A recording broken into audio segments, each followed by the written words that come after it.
Ladies and gentlemen, good evening. Well, let's be honest. Based on our analytics, it's mostly gentlemen. But hey, welcome to the ladies too. Um, Tonight we have a very special guest. Obviously, you guys see in the title here that the children are the future, and Wu Tang is for the babies. And you may not know that quote. And if you don't know that quote, then you're not a true Wu Tang fan.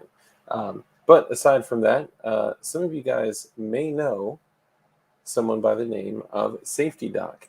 And it's been, oh, look at that. Boom. Um, it's been recommended to me several times. CRS had introduced me to Safety Doc. Bacon had introduced me to Safety Doc, and likely several other people. It's just been a challenge to kind of coordinate everything. And then one day I was like in chat with him, and I was like, "Hey, everyone keeps telling me to get you on. I need to get you on." So here we are.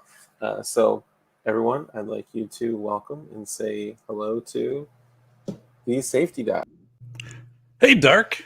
Thanks for having me on the show. So yeah, I appreciate Bacon and Matt up at CRS Firearms, just about 30 miles away from where I'm at.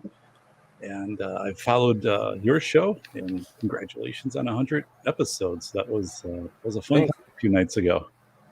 Thank you. I appreciate that. Yeah, that was a blast. And I apologize. I accidentally clicked the back button, which completely removed me on the intro. So hopefully all of it came through.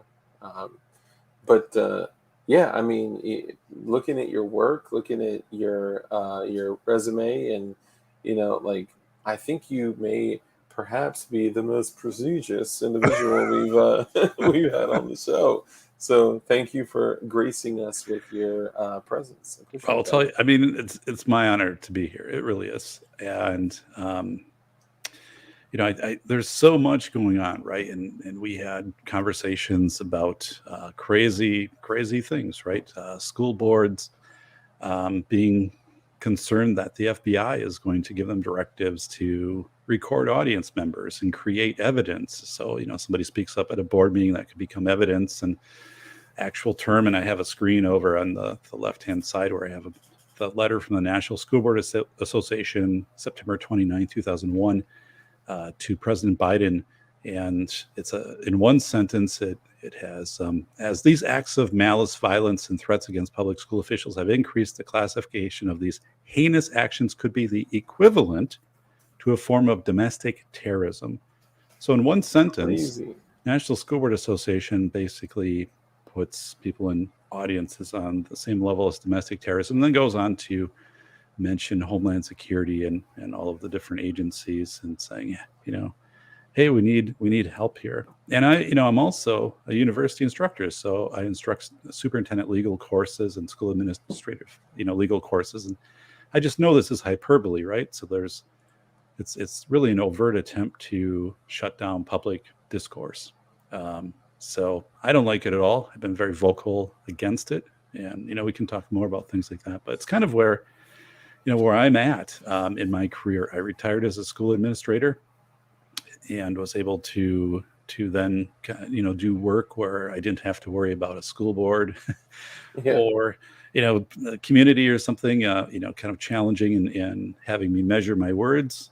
Very honest, and yeah, there's a lot of really strange stuff that we need to be aware of, and I think can be concerned, and then also figure out how we're going to counter a lot of things that are happening right now. So yeah, so there's a lot to unpack with that letter, and we definitely have to hit that in more detail. But let's start. Kind of introduce yourself. Let them know a little bit more kind of about what you do and your channel. Then we'll dive into that letter, because that's some intense stuff right there. Yeah. So I am the Safety Doc. So Dr. David Proden, the Safety Doc podcast, which I started back 4 years ago, have 157 episodes. And it's a mix where I will just focus in on a topic, or I'll bring on a guest. For example, I had Larry Lawton, America's biggest jewel thief, was a guest on my show. And the question That's I so asked him, cool. right? You had 1.33 million, YouTube followers, and I asked Larry, the one question was, so how'd you find out about 9/11? Because he spent like 4 years in the hole. So like, how do you find out about what's going on, and how do you get valid information, and especially in prison, things like that. I also have worked as an expert legal witness in some very high profile school cases that have involved school violence. I tend to focus on like the policy sides of that. Teach university courses, graduate courses in legal issues in education. And then I also consult with school districts around the country on different matters for school operations and legal matters. I'm not an attorney. I do have a PhD out of UW-Madison in educational leadership and policy analysis, where I spent 2 years studying military high stakes decision making Hmm. and healthcare, and then also in the education settings. So yeah, I wrote the book School of Errors: Rethinking School Safety in America, which is the most honest book ever written about the $3 billion school safety industry. Was on PBS twice, 2013 and 2019, two PBS specials talking about school safety, and also the rhetoric, like what is really going on, Yeah. what authentically, and then I have my new book coming out April 15th, Tax Day, right? Dark. I don't know why the Yeah. publisher picked that, but and that one is the velocity of information, human thinking during chaotic times. That book will be about 250 pages, and I interviewed 10 people, including Randy or Robert Travis, a crab boat guy, crab boat Yep. veteran for 2 seasons, and So I apologize. Say the name one more time, because with my big mouth, I was like giggling at your tax day joke. What's the name of the book again? so it's the velocity of information, and it will be Thank you. available on pre-order, before Christmas. So, but yeah, it's really rich with obviously interviews. I spent about 3,000 hours putting it together. I interviewed Wow. Juan Brown, who's an airline pilot with American Airlines, and then he has a small plane back in 2017 in Northern California, Oroville. The dam, the spillway was eroding, and the dam was at risk of failing, and the media kind of shut it down. They didn't talk about it. So he's flying around, and then he's doing his own reporting.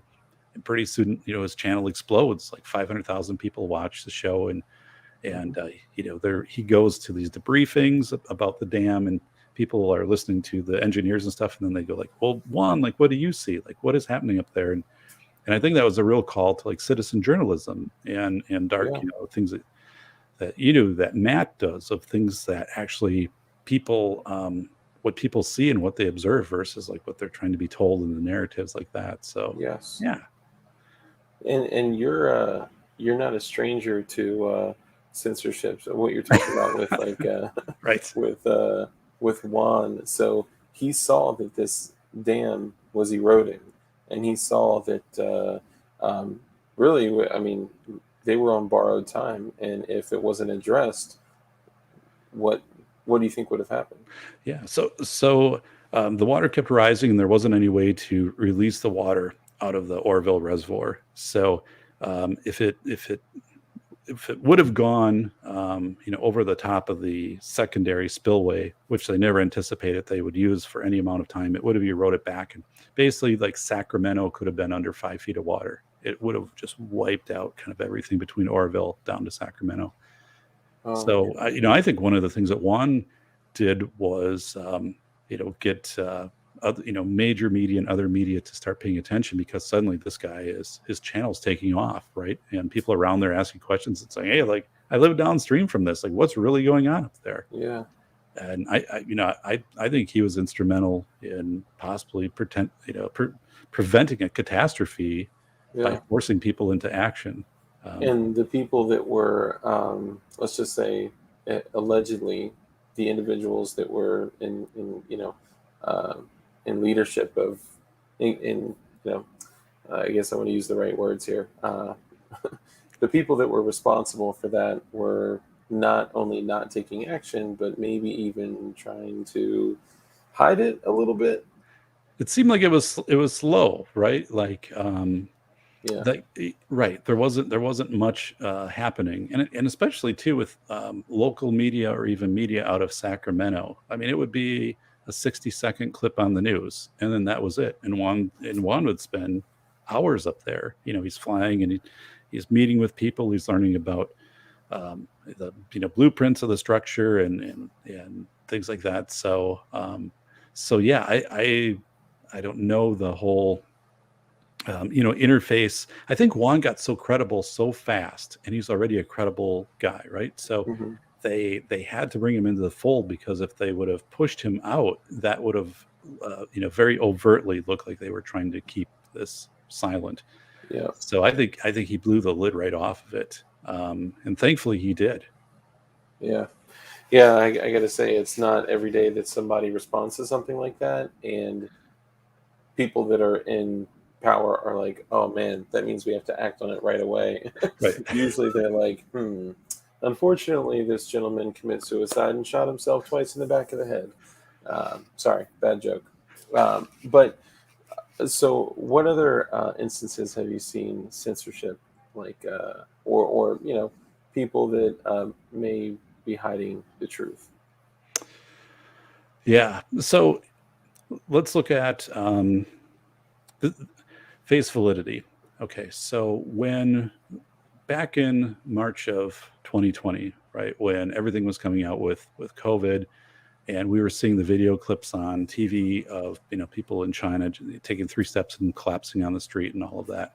Hmm. Um, so it didn't take long. I started a network of I'm contacting people and saying, hey, like, let's observe what's happening. And one of the things we were observing, I wrote about it in the book, but was postal carriers, because I'm like, if this is as bad as what they are saying it is, right? If this is, a 20% fatality rate and all of that, the postal carriers, either postal just shut down, or they're going to look like hazmat, folks. They're going to be all gowned up, and Yeah. they're going to be spraying your mail down and all this stuff. And I said, so like, let's watch our postal carriers. So it was me, a person in Texas, somebody in the Bronx, somebody in Pittsburgh, and we're doing the same thing. And I'm like, nothing's changing. Like, there was a family up the road from me, and they all had COVID, because the dad came out and he's like, hey, like, hi, and I'd like to say more, but we're all COVID positive, and so we have to stay home. Like, what the hell, and the mail stops there, opens up the mailbox, takes the mail stuff, and then a few houses later they get to us. I'm like, well, what the hell? Like, that doesn't make sense, right? Like, this doesn't make sense. Yeah. So that was something right away where the messaging was really off, right? Yeah. Like, how does that? And then it's the same thing. I mean, I'm hearing it out of my friends in the Bronx who are specifically looking for this, and Pittsburgh and other places, and so that was really an eye opener. That was really disturbing, Yeah. because here's the thing. So Dark, I thought, like, at the least there would be that would be something the government would want to convey, right? Hmm. Of saying, let's do this so everybody sees the postal carriers are out every day. So let's gown up the postal carriers and Yeah. and use that. Uh, That's a form of communication for them. it's right. It's strong messaging, and Yeah. I did an interview on the Mallard podcast back in 2018, I think, after the Hawaii missile crisis, Hmm. and that whole thing too was really bizarre. And you might remember it, but Hawaii sent out text messages saying inbound missiles, and Yeah. then afterwards, though, um, so I got onto that right away and was digging into it like that day, and they came out and said, oh, it was like a software glitch. And then a couple days later, it became one person who activated something they shouldn't, and then that person was reassigned, and then a week later they weren't there anymore, and then a week later they didn't exist. Like, you couldn't find them. Mm. And so when I was on the show with Jim, I said, this whole thing is just like, what really was happening? Like, that's not the way it goes down. Yeah. Not all 50 states don't have their own radar system for incoming missiles and make their own decisions on that. So Yeah. as you start to watch stuff like that, and then I just said, the cover stories don't make sense. Like, come to me, I'll give you a great cover story. Like, give me Yeah. Right. 30 minutes and a lot of money. I will give you the best several layer deep cover story that'll be Bulletproof. bulletproof. Yeah. And, and I'm like, I'm looking at this stuff, and but then you hit raw nerves, and you draw attention, and that became, so I've had those interactions of Yeah. people and whatever saying, quiet, like, no, like, Yeah. um but so yeah, some of those things, really upfront have been, as far as like bizarre messaging, and where we're not being provided with accurate information. It's just, uh, What we're hearing and what we're seeing are two different things, and that's, I think, the one of the moments where I started kind of asking questions. And if you need to run off to take care of the kiddos, no. There's a cat. is that a cat? It's a cat. Wow, I totally thought that was like an infant in the background. Oh, that's great. My kids are high school age, so yeah, it's a cat. I It's got to big, get a cat. 25-pound cat. So yeah, 25 pounds? big cat. That's like Garfield. It's a big cat. Yeah. Um, I got to get a cat so I can't hear my annoying daughter. No, I'm kidding. I'm joking. Sorry, another terrible joke. Um, so, I lost my train of thought. My apologies. But what I noticed when I started to kind of, like, I guess, wake up, and by the way, like, you're looking at somebody who voted for Obama in his first, uh, you know, Okay. what do you call it? His first 4 years, his first term, and from there, I think I kind of started the process of waking up and reading and finding information, and then got to a point where it was like, okay, the audio doesn't match the video, right? Like, it's something isn't right here, Right. and that kind of finally made me seek out other information. But that letter that you had, that we originally were talking about, Right. I definitely do want to dig into that. Tell the people what it is, and kind of what it alleges, and what kind of implications that it can have. Yeah, absolutely. So, I need to be apprised of this stuff because I instruct, either aspiring or first year school superintendents, right? And they're Yeah. like, "What's going on out there?" and all this stuff. Um, so on September 29th of this year, the National School Board Association, which is an advocacy group. So you think of all 50 states have an organization that kind of oversees their school boards, and then there's this national one where it's this advocacy group. They send a letter to President Biden, and it's like, I have it in one of my blog posts here from, on my site, Safety PhD, and it's all out there. I mean, but they Yeah. send a letter and they say, hey, like, school officials are receiving, threats. They're being intimidated by rowdy people at board meetings, and it's really unsafe. So it becomes a lot of hyperbole. Like, this is very dangerous for people, Yeah. and so they're saying you need to do something on this. So that's where they came in, and we're using that line of putting the term domestic. It's similar to domestic terrorist, right? So if you or I were identified as a potential domestic terrorist, we'd lose access to our bank accounts. We wouldn't be able to fly. We wouldn't be able to, renew a license, buy a house, buy a car, all of that. So, like, Yeah. this stuff is really serious. Yeah. Um, so they send this letter. So that's the first thing that happens. And out of the blue, they don't consult with any of the states on this. They pull out some picking samples. And actually, I went through those, and I'm like, this, they weren't even kind of threatening samples. It would be people saying, like, the school board member is, this is like, Nazi, or this is, like Stalin or something like that. I'm like, well, that's unpleasant, but that's not terrorism. Yeah. And so anyway, here's the thing, though. It's October 4th. uncomfortable that people are challenging you on your Yeah. views or the things that you're being told to enforce. Sorry. And no, and so, most of these meetings go very well. Like, more people are turning out for these meetings because it's mask, it's curriculum, whether schools should be virtual or in person. So people are giving input to that. But for the most part, like, these things can get spirited, but they turn out okay. People aren't Mhm. getting beat up at meetings, and so there'll be like that one thing that'll happen, and then it'll get circulated around the media to make it appear like it's what negative vicarious rehearsal. Like it happens everywhere, even though it like really only happened there. Yeah. October 4th. So get this. So here's the timeline. September 29th, National School Board Association sends this letter to President Biden. Hey, you got to do something. October 4th, U.S. Attorney General Merrick Garland sends a letter to the Department of Justice. And he says, hey, here's school officials, board members, teachers, coaches. They're being intimidated. This is unsafe.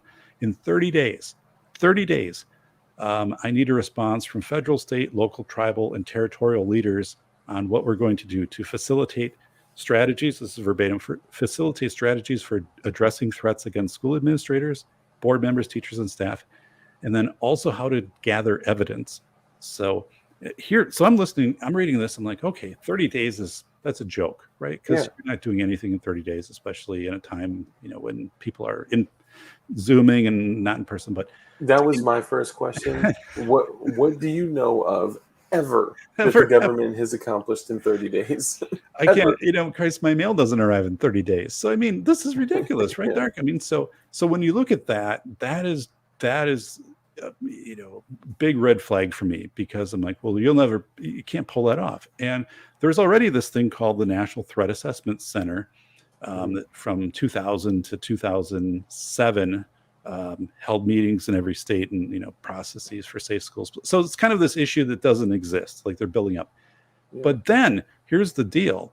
After that, in 30 days, which would have put November 4th, after that, there would be something coming out from the FBI to schools. Mm-hmm. So I'm getting text all the time, because the superintendents I know, which are many, they want to keep this off the books. Like they don't want it on their school email of, hey, Dave, have you heard anything else about like how the FBI is going to show up at board meetings and, monitor all of our email and ask people to identify by name where they're at so they can be doxxed, right? If the audience doesn't agree with them.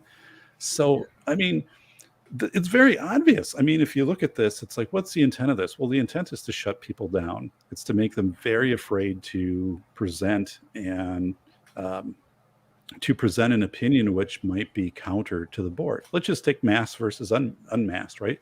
Mm-hmm. So somebody, is presenting, which they have the right to at a board meeting. They have the right at the start of a meeting to in public address. It's usually 2 or 3 minutes to give their, opinion on that. And they can so this but it's uncomfortable for school boards and things like that. So this is pretty terrifying, because whatever you say now, it's the recipient. So if I say to you, I'm like, Dark, like you have this very successful channel, this channel kicks ass, this channel rocks, and but I'm going to get you out of that chair. So just let's take that statement, and you're like, hey, I think Doc just threatened me. He said he's going to get me out of this chair. And I'm like, no, so I'm thinking I'm going to, I was going to take you for a drink or something. Or I'm going to work really hard on my channel and stuff. And, and I'm going to surpass you. Yeah, I'm going to surpass you. Like I'm going to become, and I'm going to, try to surpass Matt up at CRS. I'm going to just go for the stars. And so that's what I'm thinking. But it's not what I think. That doesn't matter. What matters is how you perceive it. So you're like, ooh. Yeah. And then now there would be this means which would be established where you could contact and make a report and say, I felt threatened. And now under this whole framework, this could be, right, this possibly domestic terrorist consideration or, so crazy. And you're like, that's not what it was. But it's so, holy smokes. It's absolutely terrifying. It is absolutely terrifying. And so what is, it could be a city meeting, we have, curb and gutter or sidewalk coming through our neighborhood. And, you're saying, I don't think, we need sidewalk because whatever, and the foot traffic are monitored. And now, I mean, where will this go? Local, county, but what it's going to do is it's going to shut down small government, grassroots government, the government that you and I would participate in. Like we would go to board meetings, or maybe if there was a city meeting on, some roads or something in our area that might impact us. It's going to be remove the incentive to do that, because it's going to introduce this high risk barrier. To be a part of your community, And, to and so, participate in yeah, things like that. Yeah. like, and there's a lot of good things that are happening now. A lot of people are actually getting out and voicing. So one of the things too is, like, for history, I wrote about this in Velocity of Information. FDR in the 30s and 40s did fireside chats on the radio. So people listened for 30, 40 minutes, and then at the end he would always say, hey, write me a letter and tell me what's going on, for you personally, like your the hard times for you, or is there any optimism or whatever. But this, so, and he would then read some of these on the air, but they're all in the archives. I went through several of them and kind of pulled out some and wrote.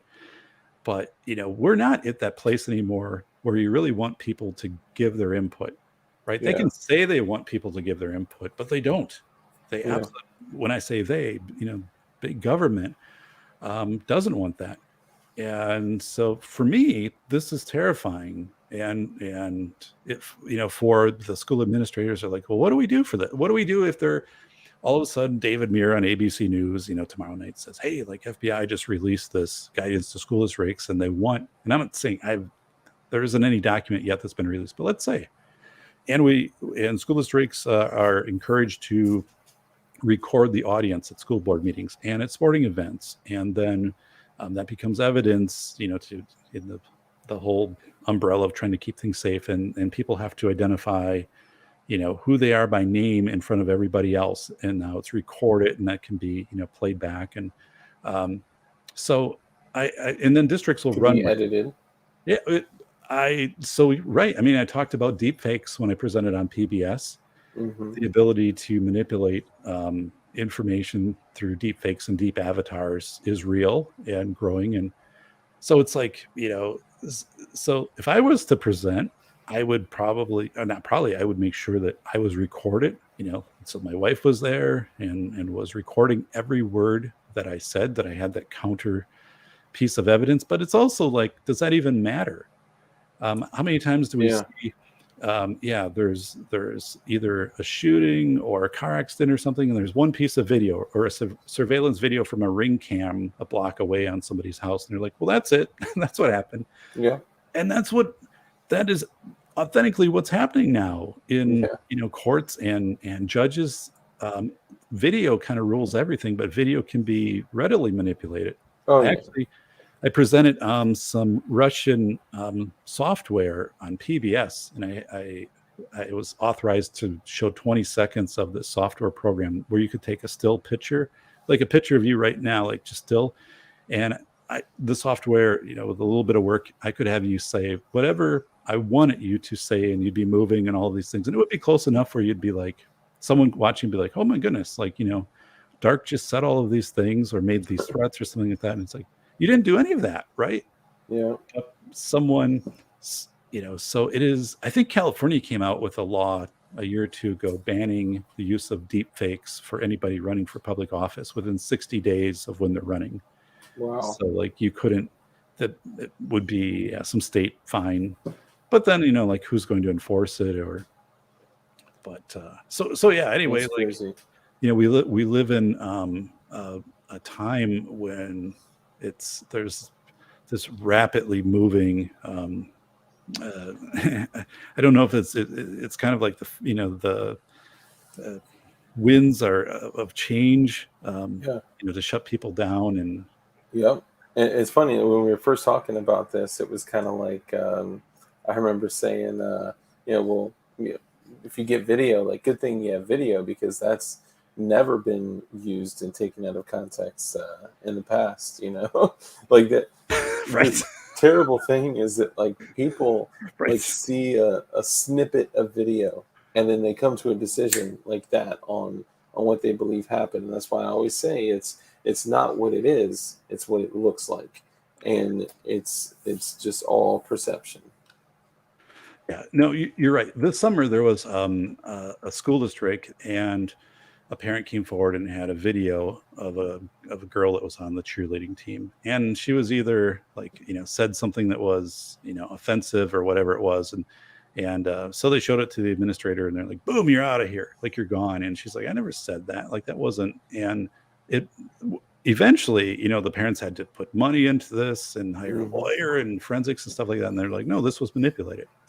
But like, What? who has the bill, or law enforcement comes to your house, right? And your neighbor has a video, and so let's talk about that.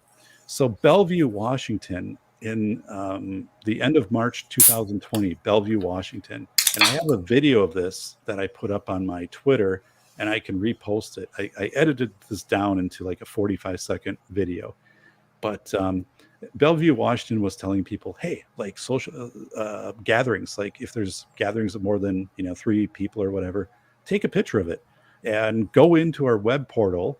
And actually, they had it on the right side, the Google map of Bellevue, Washington. Find the person's address, drag it over, and upload any pictures you want to prove, like that they had this gathering. And then, Mhm. yeah, we'll investigate it, and we can find them and do all of that stuff. That got pulled off like a week or two later, but I already had, and it was everywhere that was happening. So I had gathered, I took video of it, I took screen captures, and I'm like, whoa, it's kind of Stasi, right? I mean, it's like asking you to report on your neighbor. And what was happening in Bellevue, Washington That's is crazy. people were coming in from outside of the area to quote unquote patrol and try to find, people. Hey, you got 4 people at one moment because 2 kids are coming out to grab some groceries out of the trunk of a car or something, and someone snaps and what Yeah. happens to the picture? It's now in a public entity. It's evidence and Yeah. face validity. Just as you said, Dark. Why in the world would you spend any time doing this at a time during the start of a virus when people are supposed to be social distancing? Police, some of them were on duty, some were had to be at home, so they were never in proximity at the same time, so your whole police department didn't become infected and wiped out. So I look at that, and I'm studying that too. I'm like, this took a lot to put together. Like this wasn't done in a day. Like, Yeah. so why, what was the purpose of putting so much resources at the very first 2 weeks of COVID into this website to basically, turn everybody into a reporter of what's happening in their neighborhood? Yeah. It's really scary. Like, when you start to think about that, and then like and what if they would have come and said, yeah, hey, Dark, like here you are, and there were 5 people, and maybe the picture was 2 years old, and the Yeah. metadata was erased off of it. Well, that's good. So I think it's almost like it's programming, right? Like it's preparing neighbors to sell out their community Yes, without feeling guilt. And it's kind of crazy to even think about it like that. But like under what circumstances, could that be valuable to the government in the future? Well, we've talked a lot in the past year about how the new enemy is the white military age male that's armed.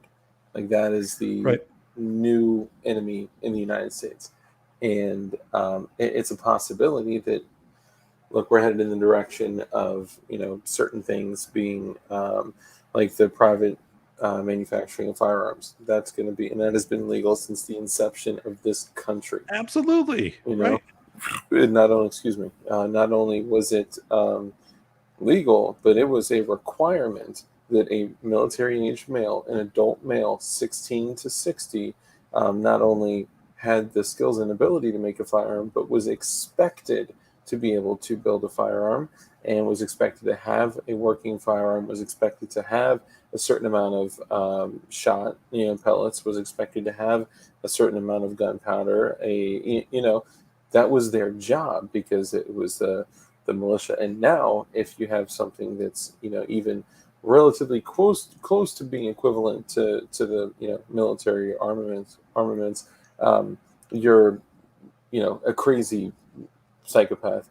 And I kind of feel like we're headed in the direction, if that is indeed true, which I think most of us kind of in this small community think that that's who's being targeted. Could potentially these neighbors be being programmed to turn people in for violations? And Right. that's I know that's kind of a crazy like Well, I don't know. I mean, Dark, I don't think it's crazy at all because, if we look at, I think the Stasi, right, in East Germany was pretty active well into like the 70s. And that was the thought of, yeah, I think 1 out of 4 people were basically informants to the government.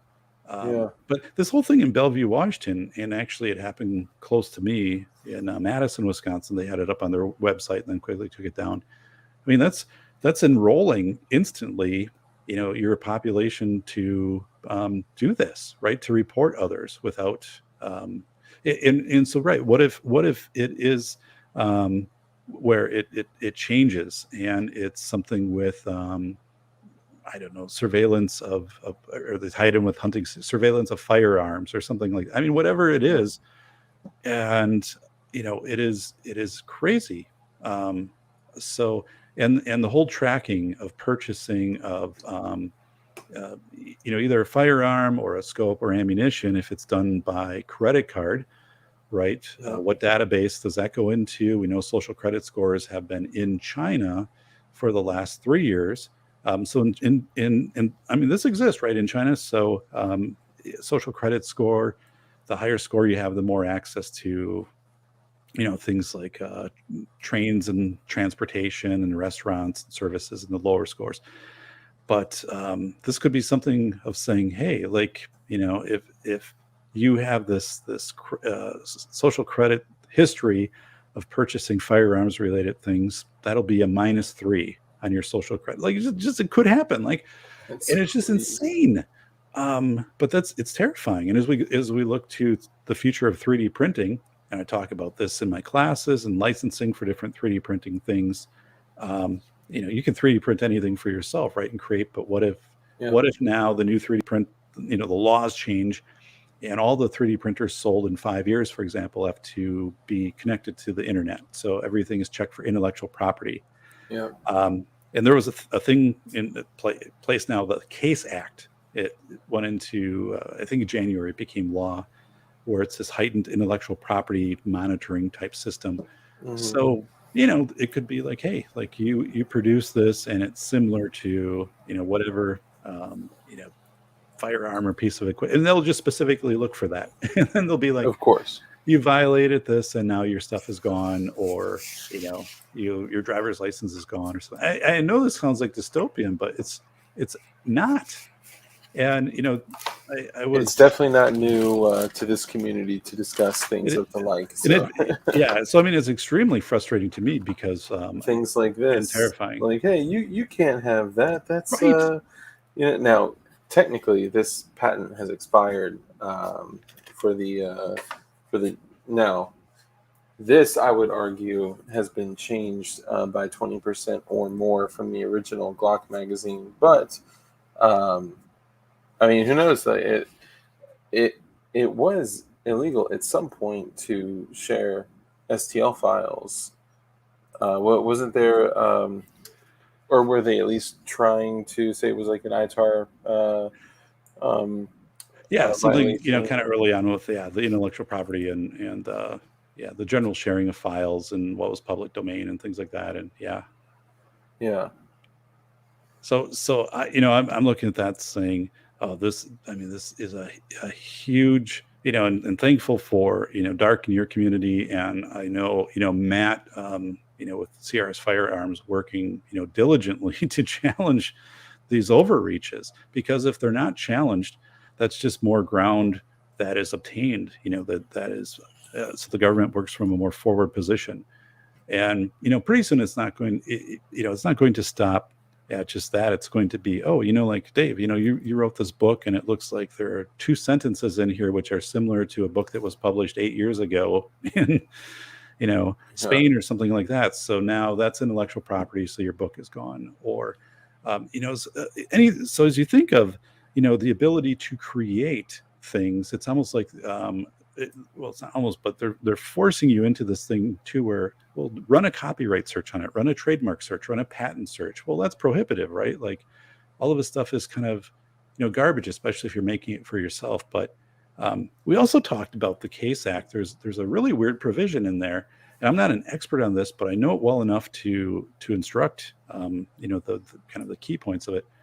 it's not necessarily. So let's say that you print something for yourself, and it could be then it pings off of anyway the file gets pinged, and it's like, hey, like that's similar to something that already exists out there, so we're going to have you go before a committee, and they're going to be appointed by this government agency now overseeing copyright, which is all part of law.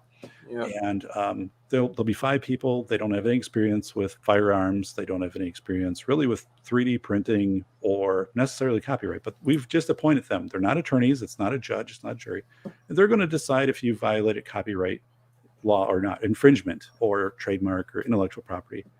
And so it doesn't take much, again, to look at this and say, well, there will be people who just come into that with a bias, right? They'll be like, well, I don't want Dark to be producing these things. I don't think he should be. Like, nobody should have these. I mean, this could be a bias that people have. So no matter what you do, they'll just be like, no, you're fine. A 17-round magazine, that is dangerous. Right.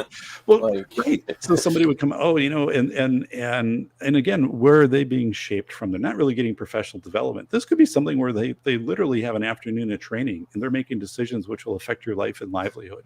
Yeah. And again, I look at the terminology of how freely, for example, the National School Board Association used the word domestic terrorists. Like, when you send out a letter to the president and you're talking about people attending school board meetings, you would have that, many people go through that in school board meetings. And we're talking about school board meetings. This is crazy.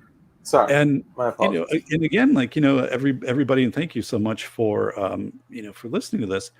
But when again, the ramifications of someone who's saying, I felt that I was, so there's an investigation. Let's say, like, I felt I was a recipient of an intimidating statement at a meeting. That if you are investigated by the FBI. And that's not something you just get notified. I mean, they don't knock at your, well, I guess sometimes it depends, but this is behind the scenes. And suddenly you're like, well, why the hell is my card not working here at the gas station? Or why is this? Or, all of these things start to get,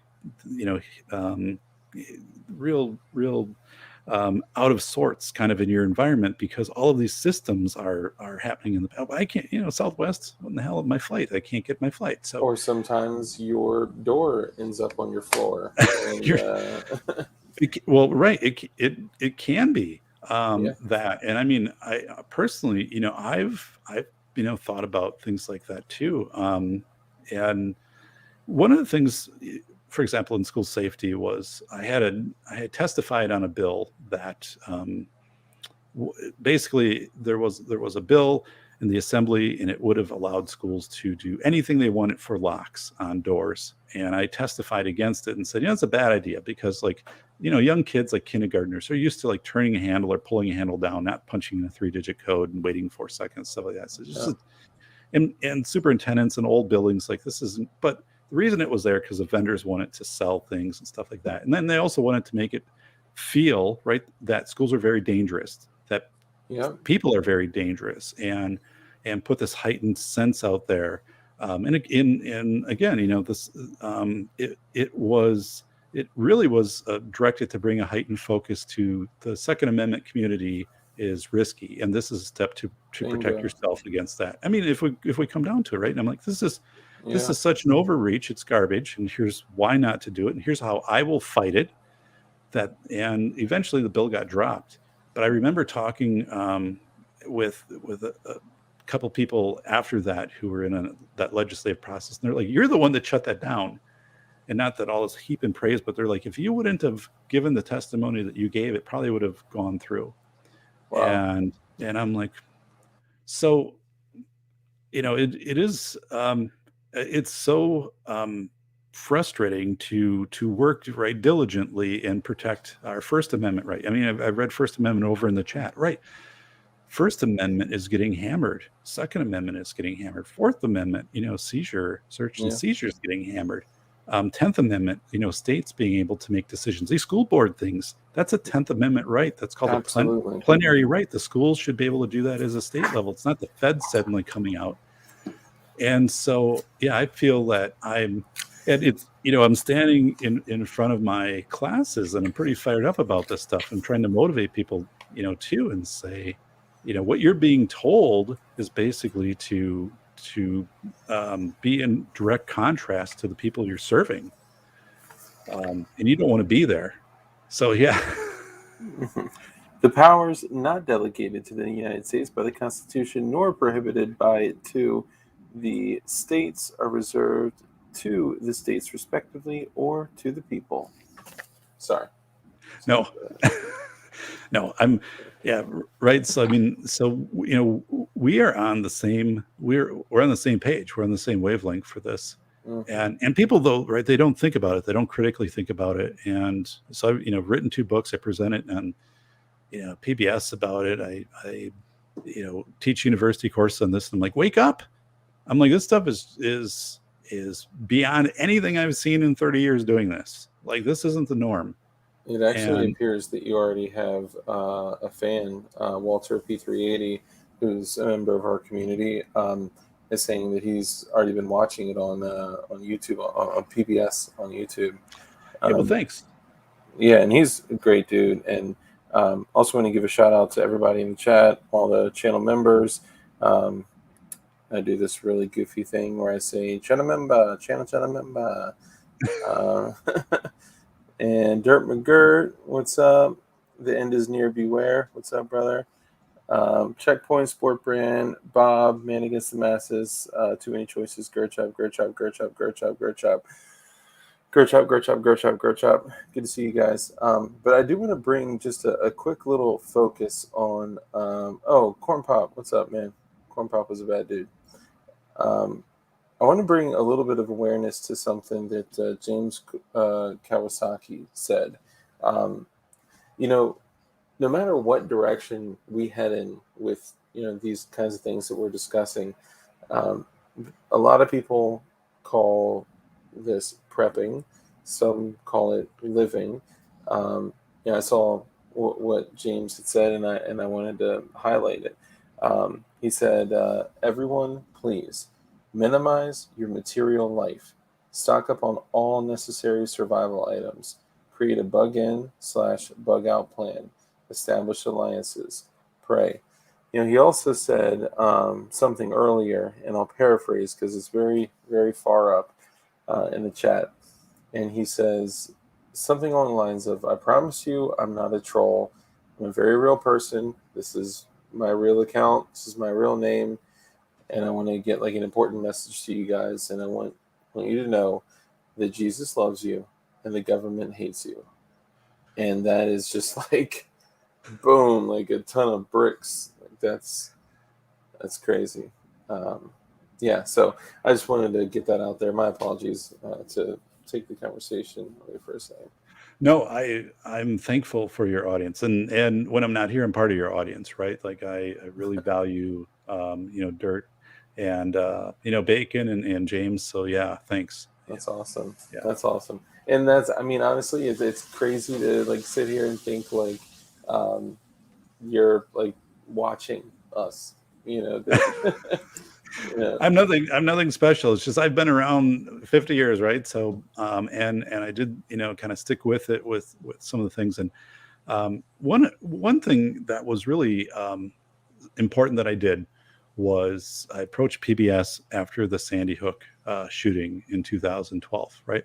Mm-hmm. And one of the reasons I did that was I said everything that's coming out right now is for it's there are 2 things that are happening. One is it's framing people as being predisposed to be like school shooters. Like if you have autism or something like Adam Lanza, then the Yeah. narrative was maybe, and the other part is that how incidents that happen then get amplified by the media. So let me come in and put together something where I'll research it for 4 or 5 months. I'll sit down with you, PBS, and be empirical about what is actually happening, and which is going to be much different than what is covered by the major media networks. Oh yeah. Um, and then these ancillary organizations that start up and things like that too, and they were for it, like, you know. So when you watch the presentation I did in 2013, which airs all over the country, it still airs, you know, they'll put in 2019, but 2013, you know, I was breaking down. I'm like, here's, you know, when your school district is insured, for example, like the insurance company is looking at how many tornadoes come through your area on a certain time, how close are you to a nuclear power plant, and all of these things. And I said, you know, but what do we hear? Like, what do we hear? It's always, you know, guns are bad, people that have weapons are bad, and all that is just this amplified narrative. And I said, you know, so much that goes into it. Like where I live, part of the assessment is that, you know, for snow and mitigation, so your walkways, right, aren't iced over and things like that, things like you don't think about for safety. And Yeah, safety is also bus accidents, and safety, for you know, sure. is fire. And I mean, so I broke all of this down into this really intense uh, you know, research project, and then put it back together, and I rehearsed it, you know, over and over and over again. So, like, you know, because it's live audience, like you don't have any second chance. Yeah, But when I got done with that, I think what it did on a national level, you know, airing all over the country, was to make people suddenly lose this focus, which the mainstream media and government had put on them, of hmm, saying, this is where to look, this is the problem, to yeah, say, whoa, like here's everything that you have to use to inform your decision. And also, like, this isn't happening at the rate that you're being told, right? Like this, and so, and I only received positive feedback after that. Dark. I mean, all over the country, people are emailing me and, you know, sending me, and they're like, yeah, this is exactly what we're seeing. We don't want our schools to come in and you know, have every kid walk through 4 metal detectors. yeah, I interviewed Nick Schulander, and then, you know, there's a brand new school built in Seattle, and he was a high schooler at the time. And he's like, yeah, and, you know, then the thing is, like, the kids would just, you know, skip out of school and go over to the football field and deal drugs, like during third hour, but that was okay, you know. yeah, Basically, administration turned their eyes to that. But so, and then in 2019, I came back, and that's when I was, you know, really hitting up the second part of it, of saying, yeah, I mean, the stuff that you have to pay attention to is like the deep fake stuff and the deep fake avatars and kind of stuff on the horizon, and how the pharmaceutical companies are medicating more and more kids, and this is all kind of black box stuff where they're just like, yeah, nobody really knows how, you know, this stuff is working. yeah, And I was like pretty impressed that they let me do both presentations. And, you know, yeah, they see them ahead of time, and there's different layers, you get approvals and stuff like that, and they continue to cycle through.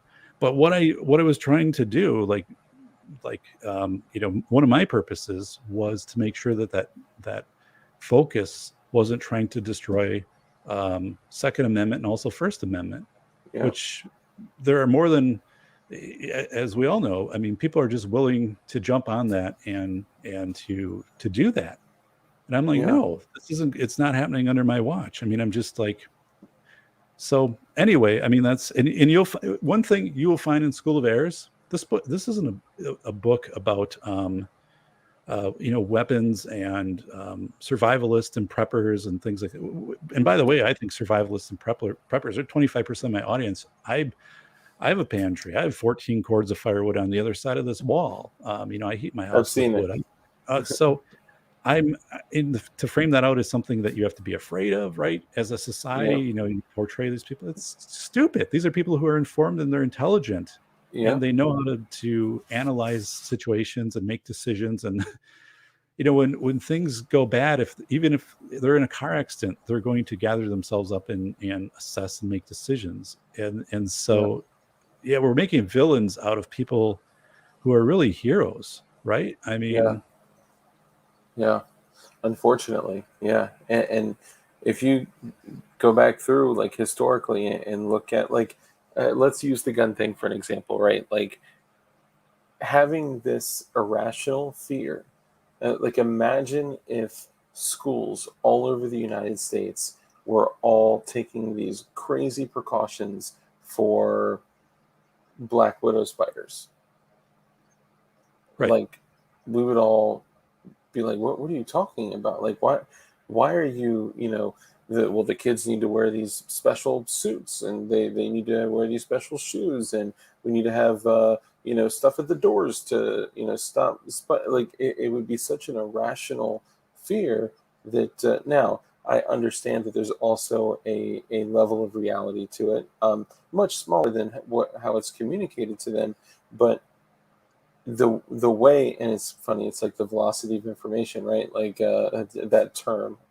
Haven't had the pleasure of reading the book yet. When it drops, I'll definitely read it. But the speed of information now is such that they get to select and cherry pick what comes out, and something that you may have never even heard about ever, like a decade ago, they can now take, cherry pick, and put right in front of you. And not only do you not fully read through the situation, but you're looking at the headline and you're like, Right. school shooting, school shooting, school shooting, and then carrying that over one other layer.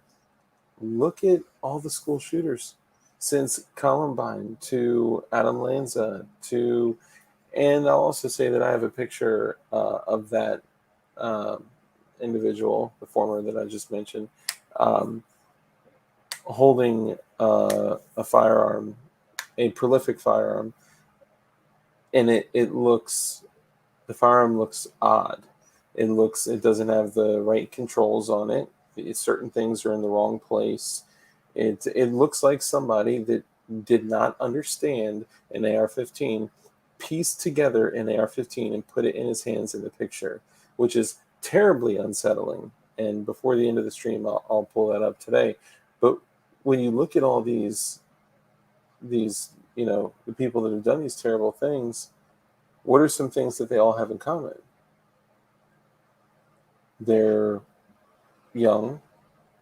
Well, go ahead. Go ahead. Oh yeah, yeah, and so I mean, so one of the things is there are some commonalities, and usually it's that if they're going to bring harm to others, like they're talking about it and they're posting and things like that pretty well ahead of time. Like a lot of that's out there, and things don't get reported.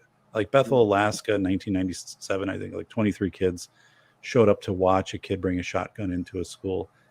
But there, I would say like the issue is why aren't kids bringing forward, whether it be a student with a weapon or a student with drugs or um, that student with bullying, violence, whatever it is. Like what is the barrier that is between a student, people reporting what is going to likely happen, and then what's preventing them from reporting it, right? So that's where I go back time and time again. It's not fortifying your way to safety. It's trying to understand if people are going to be bringing harm.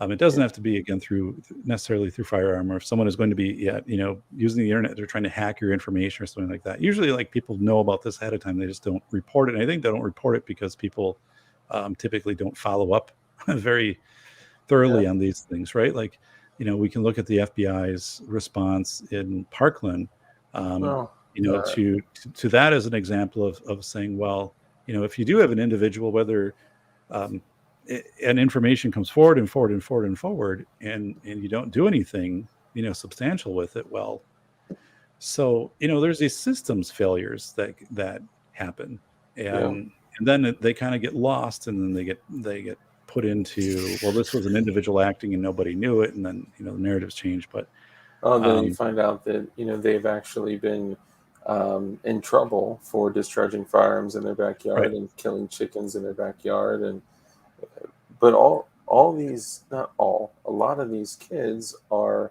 young, medicated, white kids that are on things like benzodiazepines and psychotropic medications, and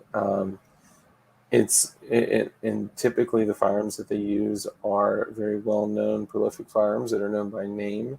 Um, and it's odd to me. I'm not saying that everyone is an MK Ultra sleeper or anything. I'm just saying that it's odd that these types of commonalities um, range almost.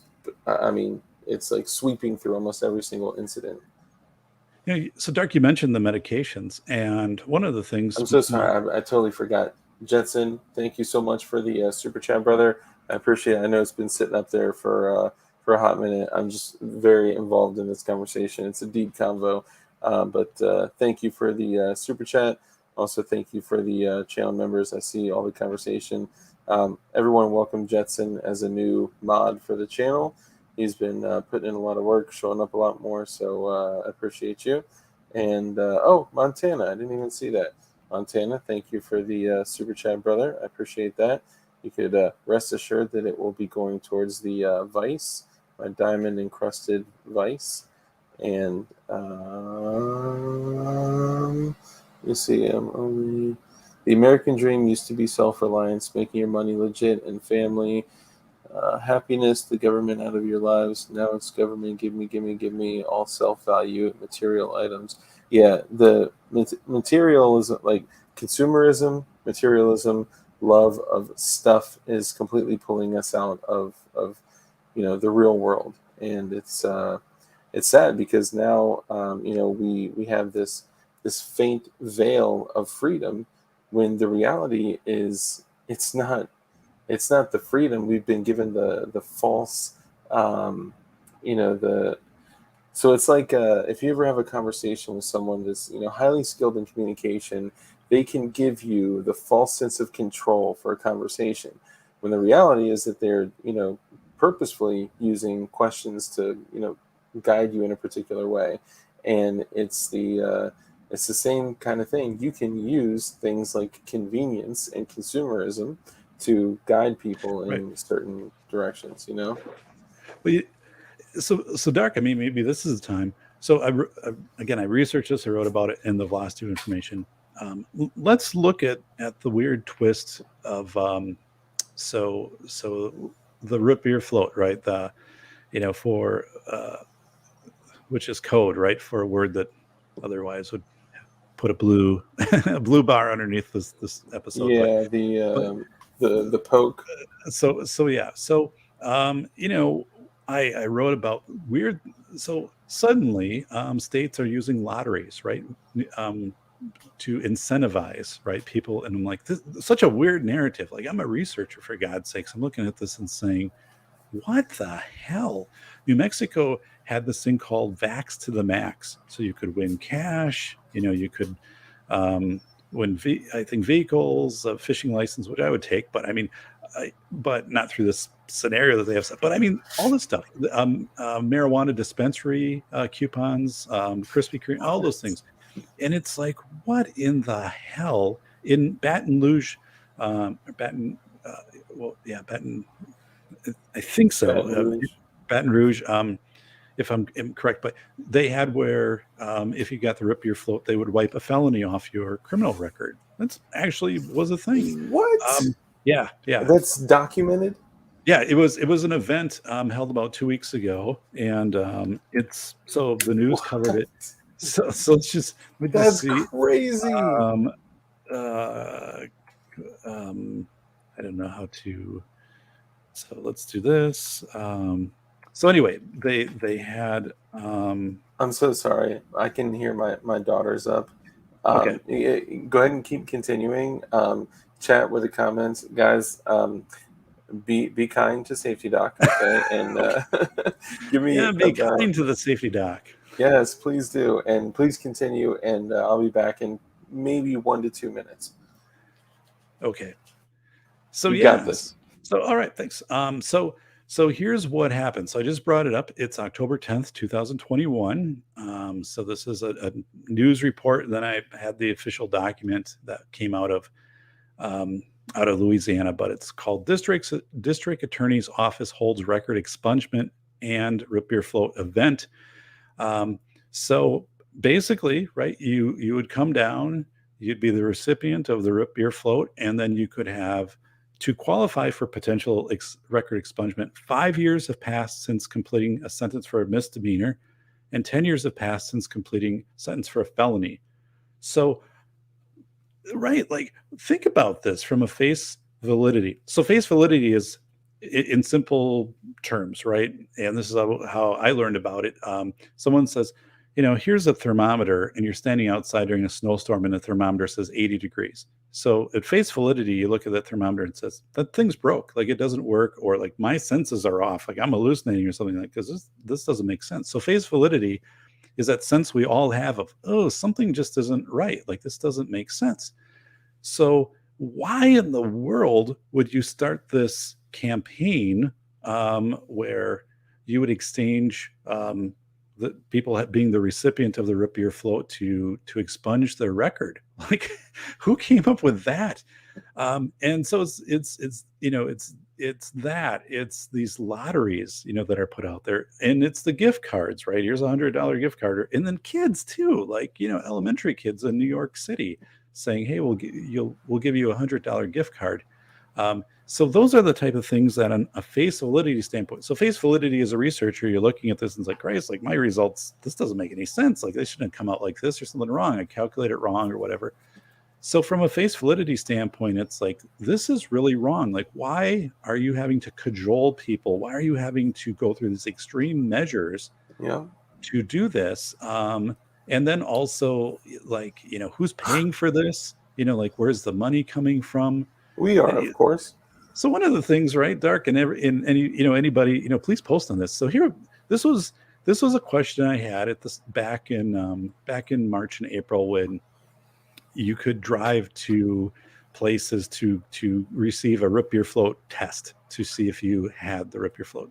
And so I'm watching this on TV, and people are in their cars for like 7 hours and they're waiting to be tested. And I'm thinking, but why? Like, if there isn't a remedy to that, why? So if you find out you have it, so what? So what does that mean then? If you can't be treated, then what's the value of that? And the fact that if you left there and you go into a store and you touch a handle that someone else has had it, 10 minutes later, you could be subject to it. So the whole thing, like, I kept asking these questions of like, well, what are you trying to get out of this? Like, who cares? I mean, really, like, who cares?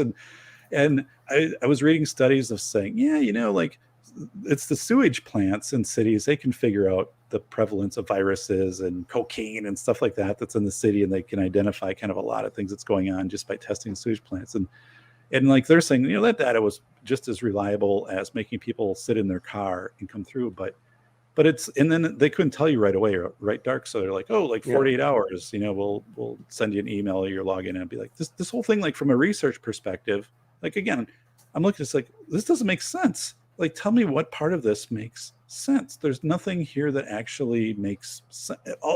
What it does is it makes people feel like something's happening, but also it's making people feel it externally. They have to go to the government, right, to take care of them. I wrote about this when I looked at 9/11. So I wrote about I worked with the city of New York.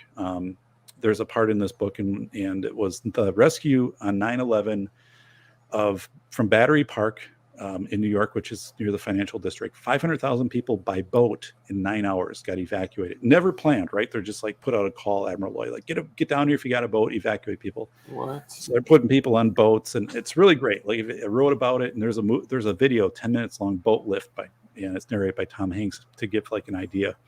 People kind of don't know this stuff exists, right, until you like dig into it. But anyway, I'm looking at this, and I'm like, holy smokes, like, why did that work? And people wrote books about it, like American Dunkirk, and they're like, the tugboat pilots did a great job. I'm like, yeah, everybody did a great job, but like, why did this work psychologically? Like, why did people believe when the boats were coming in that the boats were there to rescue them, and that the boats weren't running away from, planes or mines or something like that? Like, because this was still very active, right? Like, we still had, I think, Tower 6 didn't fall until in the afternoon, and people had no idea that 9/11 was over until the next day. Like, there was always an anticipation there would be additional attacks. And so basically I go back and I'm like, and so I wrote about this in the book, and I worked with scientists in this. Think about 1983, there was this TV show on CBS the day after. It was about nuclear war in the U.S. if the Russians had attacked the U.S. And remember the movie Rocky IV with Rocky and Drago? You guys, yes, but I actually have never watched an entire Rocky movie, like, all the way through. Four. Four is good. Oh, So I'll check it out. For you, I'll check it out. So Rocky Four was basically right the U.S. versus Russia. It's protagonists of Rocky and the antagonist of Drago. It's pretty. Drago's like what 65, and I think like his new wife is like 27, and the guy's like super. He's Wow. fit. He looks like the day he was boxing the movie. But I'm looking at this and I'm saying, the reason people went to the harbor and believed the boats would rescue them because they always were trained that if the U.S. was in a war, like the Cold War type thing, people would come to rescue them like that. They were always trained like it was us, the U.S. versus Russia, and if anything happens, that's why we kept paying for this expensive military and all of these expenditures. It's like duck and cover. It's like duck and cover, right? So it's external, and I think that's just it's happening so much now, right? It's trying to get people to think you've got to look to the outside to tell you what to do. You got to look to the government; they're going to tell you what to do. Yes. And I'm like, that's bullshit. Like, because I wrote about it in Velocity of Information, and I'm like, the best thing people could have done the first month of COVID is just to have for what you knew back then, I guess to rip your floor, right? But would have been to exercise. Exercise increases the immune system. National Institute of Health studies, even Dr. Fauci himself said, I exercise, I run like 3 miles a week. I don't know if he does, and that never came out. That's a lie, but so like I'm looking at this stuff and say, well, why wouldn't you do that? Like, why wouldn't you have this campaign? And also, how you could have linked that in with big tech like Amazon and stuff and say, hey, Dark, like, you've got your Fitbit on, and every 5 days where you walk around your house for 10 minutes or something, we're going to give you a badge and you can post it to social media. Like for me, I don't care about that stuff, but a lot of people do. Like they'll post it and they'll. If you achieve your step goals, achieve your step goal. You're like, hey, Dark, and here you achieved your step goal. So that would only make sense if they actually cared about your physical. See, that's the thing, right? That's the thing, and the part was, so as we look at this, right? We talked earlier about Bellevue, Washington, where the police department and other departments had where you could track your neighbors, take pictures, draw a map down. The U.S. already had this in place. It was developed by the U.S. Army, and I wrote about it in 2015. They were using it with civilian people, civilians who were working for the Army, but they had this whole network set up. You log in and you have access to all these fitness things. I'm like, God, you could have easily scaled it. If anyone would have wanted to genuinely, right, care about people and say, this is boosting your immune system and fitness and stuff. But no, it wasn't any of that. It was trying to frighten people, turn in your neighbor, stay home. If you're outside and somebody takes a picture of you. So it was this crazy intimidation garbage which is going on. Fear-based control. Fear-based control. I mean, honest, I took my daughter. So my daughter at the time was 9. So she didn't handle this well, and with school being shut down, right? Like she's no idea. We're telling her, hey, like, if your friends can't come over, because at that time, like none of us knew what's going on. And she can't get out and bike, and she's getting like, emails from her friends, and they're like, and so I wrote this chapter called they're digging up the playground. And her friends were emailing her and say, hey, like the playground, the main playground in town, they're digging it up. They're not going to let kids play there anymore because they don't want kids to be, close together. So like that's gone. Oh my God.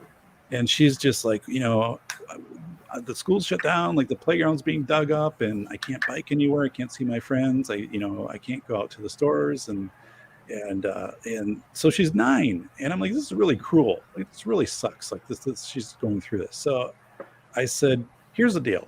Like you and I, we're road tripping. So grab your jacket. I got a tripod. I got my camera. And I said, we're going to go to every place around here that you want to check out, whether that's your school, it's the playground, Walmart, and we're going to see what's happening. Because and so we did. We did it 13 times, and I wrote about it in the book. We made 13, and then she was like a little news reporter, and she'd be like, we're here at the playground. And they had it all taped off. So I have a picture of that with like the yellow tape, which was just crazy. It looked like a murder scene. But everything was still there. Like it wasn't dug out. And, but she was doing that, which really calmed her down. And that was also this thing of like, transitive, right? So it makes young kids feel like they're still going through time, like they're not in a whirlpool, like that they have new experiences then, and she can see how it's different. Well, how's it different from last week, or the Walmart parking lot, and people are waiting outside, and I'm like, well, people are still going in, they just have like a different process. And so it calmed her down. Like, it was such a good thing to do. But shit, like, we never heard any of that from the government, right? Like Yeah. anything of saying, hey, from 6 to 7 tonight, we're going to have people go on and tell you as parents, like with your kids, some things you can do to help them through. No, what it was is, here, Dark, we're going to a phone. Did you know that your phone is the most germy thing around? So we're going to have 3 celebrities come on and show you how to mix up a bleach solution to wipe your phone down. And I'm like, what the hell? Like, this just, again, face validity. It didn't Yeah. make any sense. And I'll tell you, when I did that with my daughter and we produced those 13 videos, I could sense it with her that she felt she was getting control over the situation. She knew she was being lied to. And she's then telling her friends, no, this isn't the deal. I was out with my dad. Playground's still there. One time we went to the playground, police pulled up, threw the bubbles on. And, they're kind of pointing and being like, because you're supposed, and there's signs 6 feet apart. It's my daughter. It's just the two of us. That's so crazy, and that's not, I know it does vary per different geographic areas, right? I know that some areas were more lenient than others, but there's one guy on here, not your average goy is his handle, and he also just recently went through a death in the family. So goy, brother, we care about you and hope you're doing well. But he would actually be scanning the the I don't know if I should say this. He would be scanning certain frequencies for certain things, even special types of communications to go to the park, because he's in a very, very, very controlled area in the United States, all the way over to the left side of the map. And the police would literally continuously be called on him. And they finally said, hey, if we have to keep coming to this park because you're coming here with your daughter, we'll literally arrest you. So he started listening to the transmissions, and I don't know if he was like listening to the encrypted stuff or going on the website or whatever. Right, they have scanner apps, so you can listen. Is a lot of that stuff is out there, and they're typically delayed by more than their response time. Right, right. Yeah. So I don't know how. I mean, who knows? But that sucks, right? I mean, that literally have to avoid police to take his daughter to the park, and completely fresh air, distancing, all of the things that you could look at with a member of his household, oh God, it's crazy. And I didn't take part in any curfew. I'd be out midnight, 1 o'clock, 2 o'clock. I refuse to. And I wasn't the type that would do anything like crazy, but I just, if I would not allow those types of things to get in my way because of what I believe are our natural rights given to us by our creator. And Flying Rich, really quickly, thank you, brother, for the super chat. I can't believe you were on while I'm streaming. Wasn't it you that started the show while I was streaming? I go every Tuesday, Thursday, and Saturday. No, it's all good. I love you, brother. Appreciate the super chat. And sorry, guys, it's a challenge to pay attention to chat because this is a very interesting, engaging conversation. Well, I appreciate what you're saying there, and where he's having to observe and also you're still doing your things, because from a face validity standpoint, right, Dark, it doesn't make any sense for you to stay off the road. I mean, let's say though there would have been some argument or positioning put out there by the government and saying, hey, listen, we want the roads to have less traffic because we're freeing up more semis and more tonnage and all of this stuff. And so there's some at least logical cover story. But again, it didn't exist. And I remember I had to do some banking in the bank, which is it's hours away from me. It's in the college town I grew up in. And I had to drive to the bank to do this transaction. So I'm like, what the hell? So I called the bank. I'm like, I don't even know if I could pull over on the way over, because it's like interstate driving and it's all this stuff where you have to, papers and stuff like this. So I'm like, can you send me an email like that says I'm coming up to the bank to do this stuff? Because I have no idea if I'm what is happening, right? But I'm still doing this because from a face validity, from a logic standpoint, there's no compelling reason to prevent me from being on the roads. I'm not, presenting a risk. It doesn't present a risk during this situation that's going on. But it's, oh my God. So one of the things too, with right now, the trial, which is happening in my state in Kenosha, right? So Yeah. I was listening that night. I had the scanner app on, but I had it for the public service in Kenosha and then also for fire and police. And I have those recorded, by the way. And going into that night, like I totally expected that was just going to be an overwhelming environment for local, law enforcement and so forth, and fire and public service. But our state didn't send National Guard out to help manage the situation, like people coming in and out and just those types, even to support the fire department. They didn't. Yeah. And like anybody could have seen that. Like I'm looking at this saying, how are they not doing this? The fire department, I think, had like 70 calls. It's a small fire department. Like they're all, it was like, you knew this was going to unfold. Like I'm watching this and saying, you're setting these people up. Like this is a setup. And I actually said, there's this thing in law called responsible third party. And it's like, who should have done something who didn't? And I'm like, right here, the state, our governor didn't call it National Guard for something that everybody saw. Like that was foreseeable, and yet that never came to it. So part of this whole thing too is you start to look at these things and be like, what the hell? We talked about freedom of information requests. Yeah. That's shut down big time at a government level. They're just not complying with it, and they're just saying, bump it up if you take it to the next level, or we'll charge you $10,000 or $20,000. And it's prohibitive. And I'm like, oh my God, these.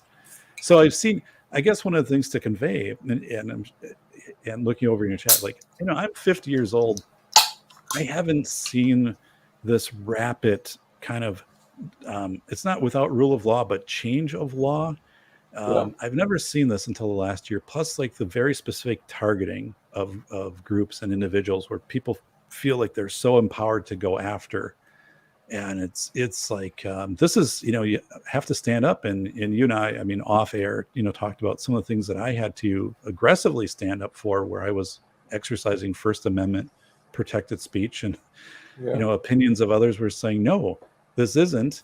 And, so even those, the things that we believe we have, if we don't aggressively work to protect those, they're eroded away, because there's now so many people out there who want you to look again outside to have someone tell you what to do. And the thing is, right, I'd argue and say once protected speech. I have a theory behind that. Go ahead. Please. No, and the thing is, like when I talk to my students and I say, everything is laminated to context and time. So if you did something, 10 years ago and made a decision, exercised your discretion, and you'd have to look at what the situation was 10 years ago. Like you pulled a fire alarm in a school because, you thought something was on fire, and as a kid was going out, they fell, and, now they have some permanent disability because they hit a wall or something like that. And you're like, but at the time, right, like this was the way that we did things, and people always want to like take it to what the moment is, or like try to superimpose it to like some other scenario, and I always just am like, there's this weird thing too of like, it's we're not anything I write in School of Air's philosophy of information, like people will try to benchmark that to the changing sands, and so you're really vulnerable. But again, I don't feel it as, I just feel it as I have to be more, I have to be sharper. I have to voice, and that's why I put 3,000 hours into writing the velocity of information, so people can also have some verification, right? So, you read it, your followers, other people are reading it. They're like, well, for Christ, I'm not crazy. Like everyone tells me I'm crazy, right? But like, here are Yeah. some arguments. Here's one. Here's, Larry Lawton. Here's Robert Travis and other people, and Charles Mack. And like, I experienced a lot of the same things they did, but we get so sold down the river and all this political crap too. Like, right? What is in this, these spending bills, and then also what part of that comes in with $600 of fiscal transaction and these coin shortages. Like, Yeah. I have a picture in my town. They had signs up, we'll buy your quarters. Here, we'll give you like $2 for a buck 50. I mean, What? yeah, yeah, So there's a couple things that I have a theory on all this, but also, um, so think of the toilet paper, right? okay, So people were running to, I mean, they were leaving work. Okay, they were losing income to go to the store in a panic and buy toilet paper. And it wasn't because they necessarily needed toilet paper. It was because they heard that all this toilet paper was gone, right? So then people start panicking and they go out and they rush to go to the store, or somebody shopping casually walks past the toilet paper section and sees just like dead shelves, bare shelves, and then they start freaking out. And people were literally getting into fist fights right, over toilet paper. And it finally hit me that they don't need toilet paper. With what I do professionally, I am sometimes in other people's homes, random people's homes. And I cannot tell you how many people's homes that I go to where I see somewhere in the house there is a closet with like 250 rolls of toilet paper just right, stacked up. And they're like, right, oh, yeah, that's from last year. They didn't need it. They didn't know that they needed it or not. What they were the message that they received was that there's a shortage. People are buying it. Everyone's buying it. And if everyone is buying it, that likely means that I need it. I don't have enough or whatever it is. And frankly, it's the same thing that happens in the, I hate to say gun community because that makes it sound like this isolated thing. It's like saying, I've mentioned before, like the shovel community, right? right, Like it's a tool. Firearm owners do the same thing with ammo shortages. They're like, oh my god, like I only have 45,000 rounds, and ammo's going up. Like I need to buy some right now, and it's crazy. So it's we even in the prepare for the worst type of situation, create an environment of a world of self-sustainability in our little world, so we don't need to worry about the water that's controlled by our government, the food that's controlled by our right. government, the shelter and security that are um, controlled by our government to some degree. And it's just kind of alarming to see even we are also still that we have a massive awareness to this. We are still susceptible to the same types of things.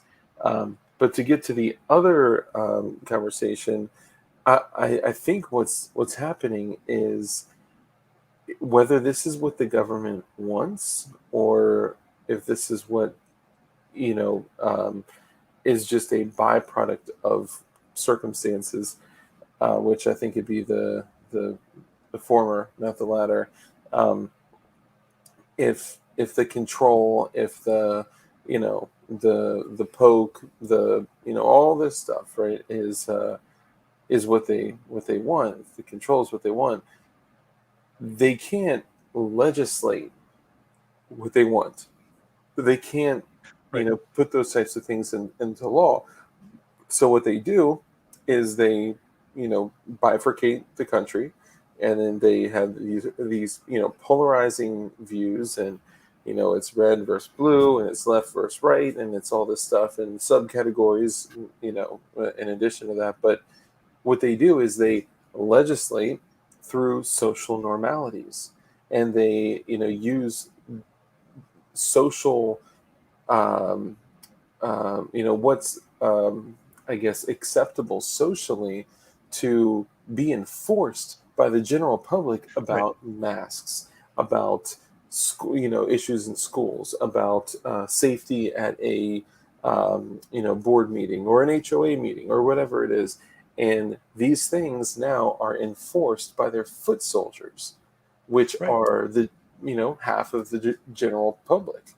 And it's great. I never thought that I would ever see anything like this in my life, to where a person could roll up beside you in the car and start yelling at you and shaming you because of whatever it is. It's, or somebody at a store, or somebody at wherever it is.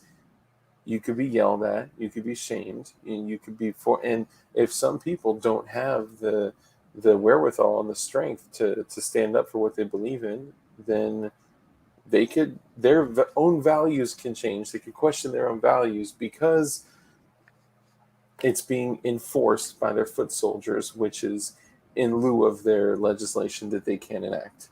Does that make sense? No, it completely does, right? Okay. And in addition, as you said, who's kind of enforcing this thing of going through with OSHA, right? So saying, employers will put it on you. And I have a friend in New York City who has a small business electronics place, and he's like, so basically now I'm supposed to check everybody when they come in for the rip your float index card, and also social distancing, and if they're in my building and someone a state or a city inspector comes through and that person that's for some moment tugs their mask down and it's under their nose, I'm fined. Yeah. So you create these situations where you're making people, especially small business, like if you're a small business owner right now, oh god, like are you getting railed? I mean, Oh yeah, big time. in my town, all these small businesses are gone. Like, I was so sad. I saw the glass place, for 55 years, a family business, windows and screens and stuff like that. And they're just like, we can't be the enforcer. Like, we can't do that. Like, and so they just said it was time to call it. I was talking to the owner.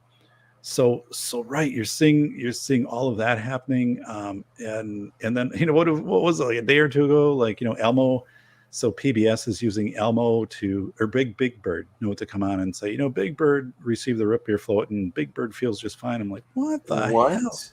Yeah, so this was a day or two ago, Oh my and god. so this messaging going out to kids, and I'm There's like, no hope, you guys. There's no um, hope. and I'm like, that is so, it's so messed up and so dystopian. And I try to get in the brains of people who make these decisions. So one time, so kind of, I got to throw out the pitch at a minor league baseball game. Got to throw out the opening pitch, and Oh I really? remember, yeah. So it's on YouTube actually. And it's a horrible throw. I had a torn hamstring, but it's a fun time. It's up in Minnesota, and but before I went up to the mound, and they would gave you the mic afterwards, you could say like, hey, thanks, whatever, and they said to me like, whatever whatever you do, don't insult our sponsors. And so, and like, okay, like we didn't talk about this at a time, and it was just weird, like how in the, like, what the hell, like what did that mean? Yeah.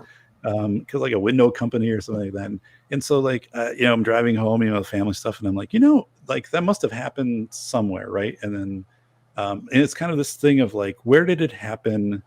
So like, why didn't they just handle it at this one place where it happened, instead of like trying to make everybody enforce it? And it's kind of like what's happening now, right? You're trying to get all these foot soldiers, and the thing too is, Dark, like a lot of people want to be this. They want to do this. They feel important that they Yeah. can have a role.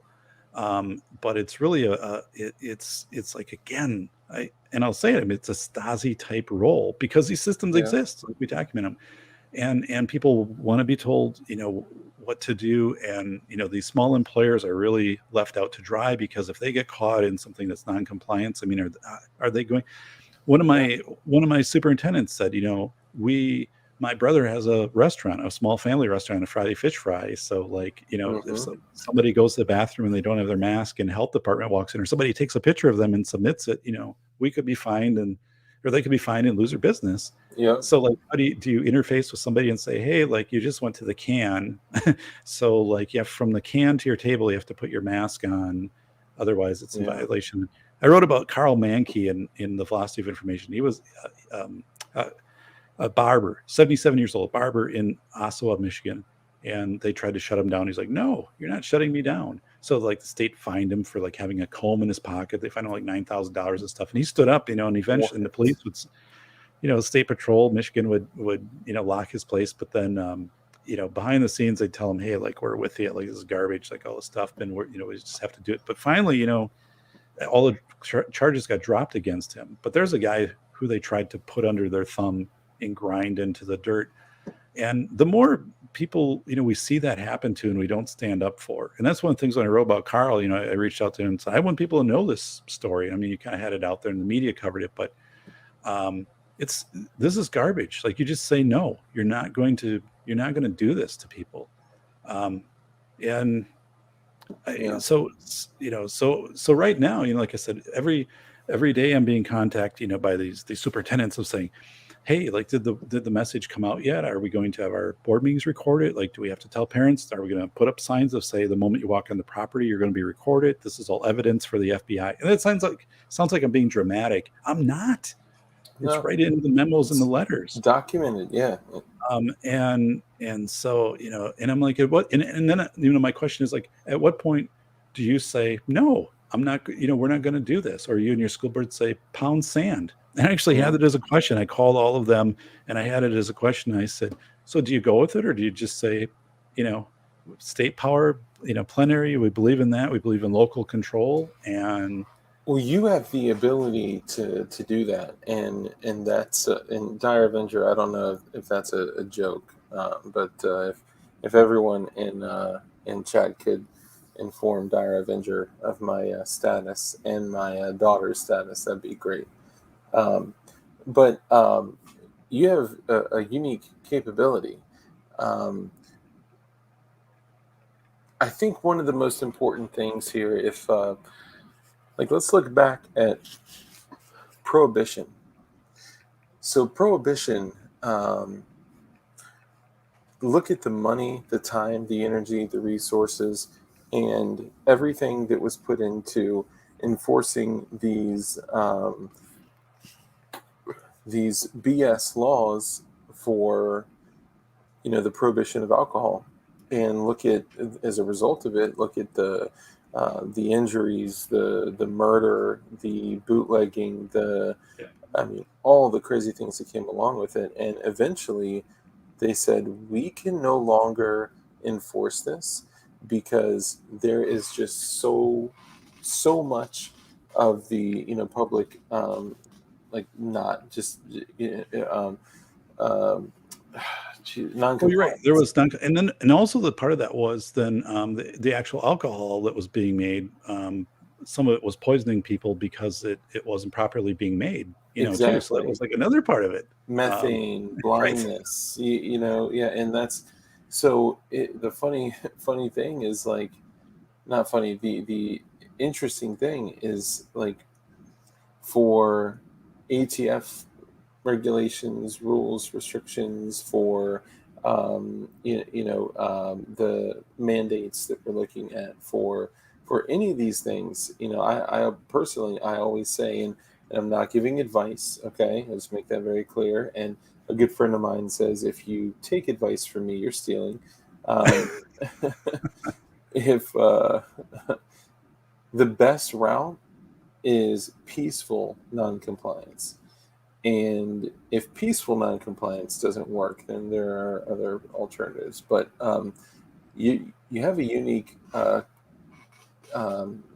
position here where you can put that on the table for these schools. And maybe I don't want to put that on you. That's totally up to you. And you don't want to tell them what to do. You may just want to inform them of their potential decisions. If more and more schools were informed of those potential decisions, and you were to say, schools all over the place are standing up and they are saying no, and they're saying, I'm going to follow the Constitution of the United States of America and the Constitution of our state, that would be some powerful shit. Oh, yeah. So give me like an example of where you, yeah. Tell me more about that. Yeah, so I'm in Virginia, right? Let's say, for an example, Virginia stood up and said, you know what? As of November 4th, the poke is now available for um, 5 to 11-year-olds, and their plan is to make it so um, you know uh, kids won't be allowed to go to school unless they show up with proof of the poke, Right. right? So what if every single school just said no? What if every single school told the federal government, no, we're not going to do this? Now, there would be repercussions for that. There would be consequences for that. They would likely lose funding for that. They would likely, whatever it is, they would have problems, I promise you. But they'd be taking a stand for freedom. And we all we all have sacrifices when we take a stand for freedom. But imagine the impact when all over the news, no longer it's, the messages that we're talking about going out here, but now we're talking about, whoa, Virginia took a stand. Right. From Long Island, Virginia to Northern Virginia, everyone said, you, we're not going to do it. Right. That'd be No, so powerful. it would be powerful. Right. And that's where I wrote about this thing called member checking, which a lot of us do, and probably a lot of people already in the chat do it, right? Like you have a network of people that you're in contact with. You're just saying, what did you observe? Like, what is going on by you? And they're all across the country or all across the world. And they're the people who are saying, I observed versus the they said. And as you said, like the headline people, or Yeah. again, like the big media, the news that comes on, at 5 or 6 o'clock, and they're like breaking and all this stuff. And they're not going to cover that if that's in Virginia, right? Like that's Yeah. not part of the narrative. Because so anybody could go to my Twitter account, and I just hammered the National School Board Association on this letter. And even today, like I went in and hammered it again and took right off of their sponsorship page, where at the top they said, if you, and I had it, let me probably get it. But anyway, so they sell sponsorship, which isn't uncommon for these organizations to do. So here's what it says. Let me just read the first sentence, Yeah. and let me know what you think. What comes to your mind? Working with NSBA, National School Board Association, offers access to 90,000 school board members and 13,000 school districts around the country with a combined buying power of more than $400 billion. That's their first sentence. So if you're reading this and you're a company that's trying to sell, curriculum or desk or whatever the hell it is, like, what does this sentence tell you? I mean, what's the message you're getting from this sentence? We are your lifeline. We are Well, your. you got it. Yeah. It's, I mean, and then it goes down eventually and it says, oh, please note that NSBA does not endorse, sponsor, advertise products. So then if that's your statement 4 paragraphs later, then what you're saying is, oh, like, here we're saying we can get you access to people, but we're not actually saying we're going to assess your curriculum or product or desk or Yeah. cleansers or whatever to see if they work per our standard. You can basically buy advertising. So I'm like, that's horseshit. Like, that's absolute garbage, right? So Yeah. as you said, if you make Not a stand, surprising, but and total horseshit. you had a question of what happens if schools don't provide or parents don't provide evidence of root beer flow. As a school administrator in the schools that I worked at, big districts, it was always about 90%. There were 10% of kids where you didn't have any of that, especially if they were new to the country, and You're talking prior to you were told all not this. to ask. So it was basically, if they didn't provide it, they still came to school. So so we're playing this much differently than looking for kids with so it's a myth out there of saying, oh, if you didn't have a polio vaccine or Tdap or tetanus, or you couldn't go to school. That's garbage. Like, schools let that in all of the time, right? You mentioned that, and I just really quickly while we're on this topic, you had said something very interesting when we were talking offline. You had said that schools are basically they receive funding based on their uh, you know uh, uh, size, like their roster, their count of children, Yeah. their um, um, adoption of programs and things like that. And if they have an 85 or 90% rate of pokes, not even just this one poke that we're talking about, like all sorts of pokes, like you said, the Tdap, like you said, smallpox and polio and all that other stuff, then they get more funding, or they get how does that work? You mentioned Yeah. something that kind of So it's a little bit convoluted. So, but let me give some examples. yeah So when the elementary or the Recovery Act dollars came out back like in March and April, and schools got billions of dollars, states got billions of dollars, and they dished out millions to schools. The only thing that schools were required to do with that money was to use it in some way to increase student learning outcomes that had been impacted by the pandemic, like really vague, right? So yeah in my area, in my conference here, one of the districts got over like 2.3, 2.7 million. They put in a new football stadium with artificial turf. That's how they spent their money. yeah and and and they said, well, we weren't going to get it anyway, and here students can be out here longer because we can use the turf in winter and we can brush the snow off and stuff like that, and so it was fine, like the argument went. But I think the point of this was then also, if you're going to accept the money, you're going to play ball. You're yep going to allow us to do rip your float, you know um, at your school district. You're going to give yeah us access to your students. You're going to allow us with materials, I guess, which is kind of like propaganda, right? That you're going to be sending home with kids and all of this. So if you play along, the money's coming your way, and it yeah did without any checks whatsoever of saying. And then and schools get money based upon how many kids are in school. So it's like every that's kid generates like 14,000 to like 20,000, depending where I think where you're at. It's pretty high. It's probably like $20,000 per kid that the state is paying in.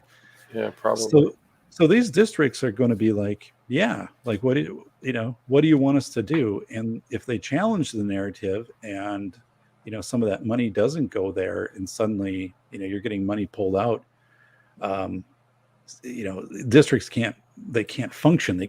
They're not nimble enough to suddenly take on like a $500,000 hit like in a yeah budget and lay off Mhm. teachers or hire people back. But so is this massive manipulation, and a lot of it was this block granting. So when I was a school administrator back in 2008, when the banks crashed, yep there was this thing called American Recovery Act, and we got a lot of money. Districts did. And you had to use American steel, and you had to document. It was a real rigorous process. Like you had to document. You had American steel. You had to yeah pay the prevailing labor wage. All of this stuff, and you could add on to schools and do things. For this stuff, no. It was basically, here's a big bucket of money, and as long as go along with the narrative, you're fine. And so again, at face validity, I'm looking at this and saying, where's the audit part of this? Where's the whole like budget part of yeah this? It's called request for proposals in schools. That like, so if you're going to buy a van, you have to have it like bid out to like 3 companies, and then whoever gives you the best price, you go. No, that was all gone. It was just basically quiet people down, right, and get compliant. I don't, some districts bought Wi-Fi stuff, but I mean, there was nothing really organized. And but if we pause on that a minute, it's like, what really happened? The money went out there to I think get people to go along with the narrative that was going to come out, yeah and get that compliance. So money buys compliance. Is same thing, with yeah stimulus checks and things like that's that. yeah So it gets pretty terrifying. I'm not. I said it gets terrifying, but I'm actually not terrified. I'm very alert. I'm very monitoring. And one of the things with velocity of information, as I wrote that, and the people I worked with in writing that, and as I talked about people, or talked to people about the book, I said that book will get you ahead of 90% of what's happening out there. Like, you'll see things differently, you'll recognize things differently, and if you can position yourself and your family ahead of the garbage that's happening and the manipulation, and if you can recognize it before the masses do, you'll just be in such a better place, with your own resources, with not being receptive to manipulation that's happening in propaganda and the media and stuff like that. You'll recognize it. We talk about buckets of money, billions of dollars coming out, and there's more money. There's more money coming out, and I get so frustrated because, like, here I am, like, I'm a good steward of money. Like, as a school administrator, like, I was very careful on how dollars were spent and things like that, and Mhm. because right, like money back then wasn't finite, and now it's Yeah, just print everything off. And if you can print it off and make people comfortable enough, they're not going to question things, and you can erase First Amendment, you can erase Second, Fourth, 10th Amendment. Oh, the Fed's giving you this additional unemployment, but your state isn't. And that's what's most terrifying. That oh, like that the fact that there was once a time where the United States government would be so frugal and so cheap and so careful about what goes out. I mean, to an extent, for stuff like this, right? They would be very, very picky. They have very rigorous, things that you have to do to, be approved for certain programs and things like that. And now it's just like, well, you have to wait until it comes off the printer, and then we'll get it to you. And they're throwing money in the faces of the general populace. They're throwing money at schools, and it seems like they're just throwing money at the wall to see what sticks. And the terrifying thing is that if this was truly something that not even terrifying, the thing that I have a new keen awareness to is, if this was something that all of us truly needed, then typically the government fashion would be to charge us for it. right. And now you're saying, we'll give you trucks, we'll give you gift cards, we'll give you money, we'll take away felonies, we'll give, just so you please, dear God, please take this. And I see it in their languaging. And I've studied communication for years now, for just under 5 years, and just by myself, like not I left high school at 15. Like I'm not a scholar by any means, but I've studied communication to understand certain things and look at messaging. And I looked a perfect example. So I looked at the information that came out when on the 4th of November they had said, this thing is now available for your children ages 5 to 11. So if they wanted to, they could get the poke. If parents wanted them to, because Lord knows they're not old enough to make that decision for themselves, to get an mRNA, DNA um, altering serum Right. um, installed in them with graphene and baby fetus cells and stuff like that. Anyway, sorry. I figured we're already. I don't want to say the word, but it starts with demon, and then we've gotten the yellow dollar sign from YouTube. Within the first 5 minutes, they were like, Oh no. no money for you. That so which it's funny because it's not about the money. It's about, they turn off the flow of information, and they say, we're no longer going to recommend this video. We're no longer going to put this video in other people's feeds or recommended videos and all that Yeah. stuff. So people that need this information, that should get this information, are not going to get it because YouTube says we're talking about scary stuff. Um, but they're saying that this thing on the 4th that's now available to children. Um, you better hurry up and set an appointment in between these time blocks, because time is going to be very limited. Urgency. They were saying these things and crafting their languaging Oh, to right. Right. create a sense of urgency, and to say that we're not going to have a lot of this, available to you guys, and we're only going to be doing this for a short period of time. And hurry up and set up your appointment right now. It's like, dude, I used to craft things like that for businesses, to where we use key phrases to create a sense of urgency in the consumer, or in the Right. employee, or in the whatever. I can smell that bullshit a mile away, and it worries me. Well, as you said, Dark, I mean, you can identify the structure of the messaging, that it's Yeah, off, right? That there's yeah, a manipulation, there's a propaganda position in that. Because let's say authentically, um, if there were, schools would be identified as sites logically that National Guard, I mean, logistics things could be brought in, people could be put together to have the assets necessary to do this. So, um, and so like that we're not seeing. Like you'd be able to scale things up to this level to do that. So it is this wording, and then also the thing is consent, right? Like I think I shared with you in Hawaii that when kids Oh, go yeah, into school, elementary kids, the parents can't be with them, and they receive the root beer float at school.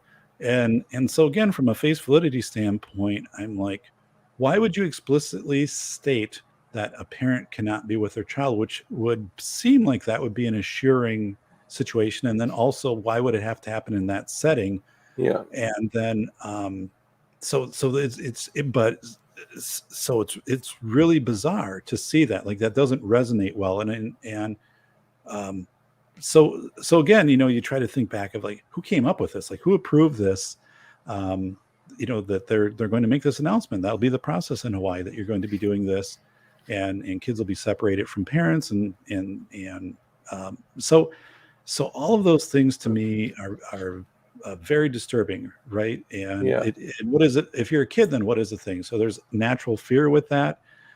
yeah, It's not looking out in the best interest of a kid, which is a legal term in education. You're not looking out in the best interest of having them either, if they're going to receive this, receive it through where the parent is with them, with a physician giving guidance.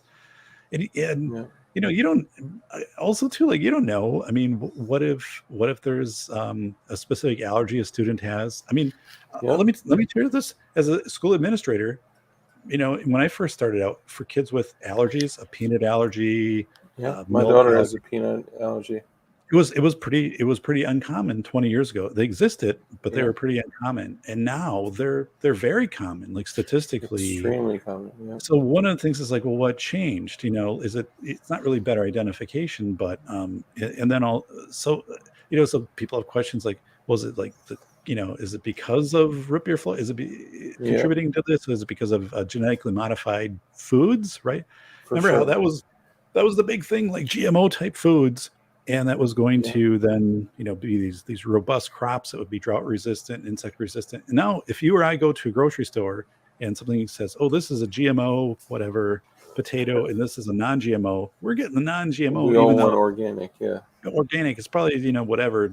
But the yeah, whole thing is like, that was sold, and now it's already like genetically spliced into things. So how do you undo that? But yeah, nobody asked these questions. But I mean, in my lifetime, I saw kindergarten rooms where 75% of the kids would have allergies and allergy plans, and we would have EpiPens, and we were spending, an EpiPen's like $100 and expires in a year. I mean, we were spending thousands of dollars to have EpiPens in schools, and yeah, it was unheard of. And for obscure allergies, allergy to clay, allergy to if milk is on your skin, and things like that, that we just didn't have before. So, but no one is asking kind of why. It's just, we're doing okay. We need to have more EpiPens. You need to have more plans, more health plans, and so yeah, these. But the Hawaii thing, if so, again, I'm a school administrator in Hawaii. Let's imagine that, and I would role play this with my students and say, "So, do you go with this or not? Like, is it in the best interest of your kids?" And that, I always bring people best interest and discretion. Those are your two things you always go through. That's your top two in your hierarchy when you make decisions. yeah, And I'm like, for me, I would say that's not best interest. I am not doing that. And if the board says, okay, you're removed then for insubordination, or we'll buy out your contract, then so be it. But I'm like, there's no way I would say that's in the best interest of kids to have a mandatory separation from your parent as an elementary kid if you're going to be the recipient of the root beer float. Like, yeah, it doesn't make sense. Um, so that's where honestly, I do embrace the part of being able to be outspoken, to with the NSBA stuff. I mean, they eventually retract it. I was the reason they retract it, but I mean, I was like, if I would post about the NSBA, there would be this massive, 5,000, post response, things like that. I mean, it drew a lot of attention. And then even with our state, I just kept putting the heat on and saying, all and our state today agreed to withdraw, but they kind of did it in Weasley language. And I pointed that out. I said, all you're doing now is, like, you've just seen more people join the parade. So you're kind of just sneaking in at the end of it, and you'll be yeah, back. But But as I said, and stand up, like that assembly bill with those weird things of locks and just trying to push things through, and sometimes people have never had anybody stand up to them. And I'll tell you one thing is I've had so many people too have said, you're really intimidating. Like you are when you get into an environment like expert witness work or whatever, you're intimidating as hell. And I said, I'm intimidating because I know what I'm doing. And like, I am not, if I believe them and I can put the facts together and things like that, you damn right that I'm going to hold my ground and Absolutely. hold these positions that we have, either constitutional positions or ability to exercise our best interest and our personal discretion. You damn right. And Yeah. you're not going to rattle me, you're not going to shake me. And it's funny because I told my wife, I said I never really perceived myself as an intimidating person, but if you watch like the PBS presentation in 2019, when I got Hmm. done with that live presentation, so it was before a live studio audience. People stayed there for 2-3 hours to just like ask me questions, hang out. And afterwards, we all went to this bar. Not all Wow. 300 people. This group like hung out with me, and they're just like, holy smokes. Like, we've never seen anybody kind of take on the government and the institution. In this way. And I'm like, and I said, yeah, each of you have the ability to do this. Like, use this as an easement. You watch this and try to figure out how you can enter discussions where people are trying to shut you out. You may have to give the definition of easement. So, yeah, easement. Just think about it as you own a property and you have a right to have like a road that goes to your property. Like if there's a property in front of it. So Yeah. it's just like a sidewalk that goes up to your house. That's all an easement is. It's just building a sidewalk so you can get from the road to your house. And so, yeah, these people be like, oh my, I mean, it was just amazing. Like it was like this rock star type status of holy smokes. Like, I can't believe like Yeah. you just did that, because no one had ever kind of done that. And then again, having the research and I guess the nuts to stand up there and to say this stuff. And they knew exactly what I was going to say. Like, cause I mean, they have all of it. And actually, if you don't say what you're going to say, you get big trouble, but Yeah. and so it's a thing, like everybody here, right? Like, and it's going to be, I've talked to school administrators. I said, the handwring's on the wall that 3D printing is going to get it um, government regulated, right? Just Yep. like this right to repair stuff with John Deere, where if you have a 1950 John Deere, you can still, get it serviced and kind of craft your own parts or harvest parts and stuff like that. If you have a new John Deere and you do that yourself, it runs its computer check and it says, hey, like, this wasn't done by a dealer, so this thing's not going to start. This whole right to repair. But Yeah. I think that kind of stuff is going to hit 3D printing, and then 3D printing will already be skewed against the 2A community unfairly. And so, like, if you have a 3D printer, keep your 3D printer, keep it going, keep your lathes, keep your other stuff. Don't trade in for the new stuff that's going to, like, legislatively try to be put in network. And then some law saying, well, if you take it off the network, now it's in violation, and now we can confiscate it, or we can but I mean, Yeah. maybe we're at a point too where we have some legislative change. Maybe some people here, you're going to run for your local school board meeting. I've seen people come in now in local which state was it, that young, um it's up by you, was it New Hampshire had an election and they voted in um, um, a Republican, and that it looked like it New was Jersey. he could have, was it New Jersey? Yeah, Youngkin. And so, I mean, and there are people out there who, Youngkin was Virginia. yeah, who are starting to get votes that probably wouldn't have got votes before. But Yeah. I think, yeah, Doug, I mean, it's one of those things that if sometimes people don't realize how much power they have until they stand up to the bully. And Yep. Yeah. Well, and I that hate to should be say it, but happening. God, it's happening, man. Yeah, and I am seeing it. I mean, it's a good positive thing that I am seeing it. I think all of us are seeing it more frequently. Part of it may just be the fact that, and I'm looking for something to pull up while I'm talking to you. Sorry, but and part of it may just be the fact that, well, for the last year and a half, almost 2 years, we've been going through some challenges, and like you said in the beginning, we didn't know what this was even the most self-sufficient individuals still were kind of unsure and unaware what this was. So likely there were precautions taken in the beginning that most of those same people wouldn't take right now. But man, I mean that's changed everything. So I think people are so fed up. Like I'm seeing people that I never would expect a peep out of stand up and say, this is wrong, this is BS, I'm not going to stand for it, and here's my stand, and I'm taking it because of this, because of X, Y, and Z. And I'm like, whoa, like you're a soccer mom, Right. and I'm seeing you stand up to the board, the whatever, the state, the county, and it's honestly pretty crazy. Yeah. So yeah, I don't feel hopeless at all, and I think I feel more energy because I sense and I can see some of these elections, like Youngkin, and I can see the National School Board Association, write this decree to President Biden, and then like half of their state members are like, "We're gone." We're Yeah, not with you on this, so forget it. And like all the money we pumped into you and the support, it's gone. And then they retracted a week later, which was really weak sauce.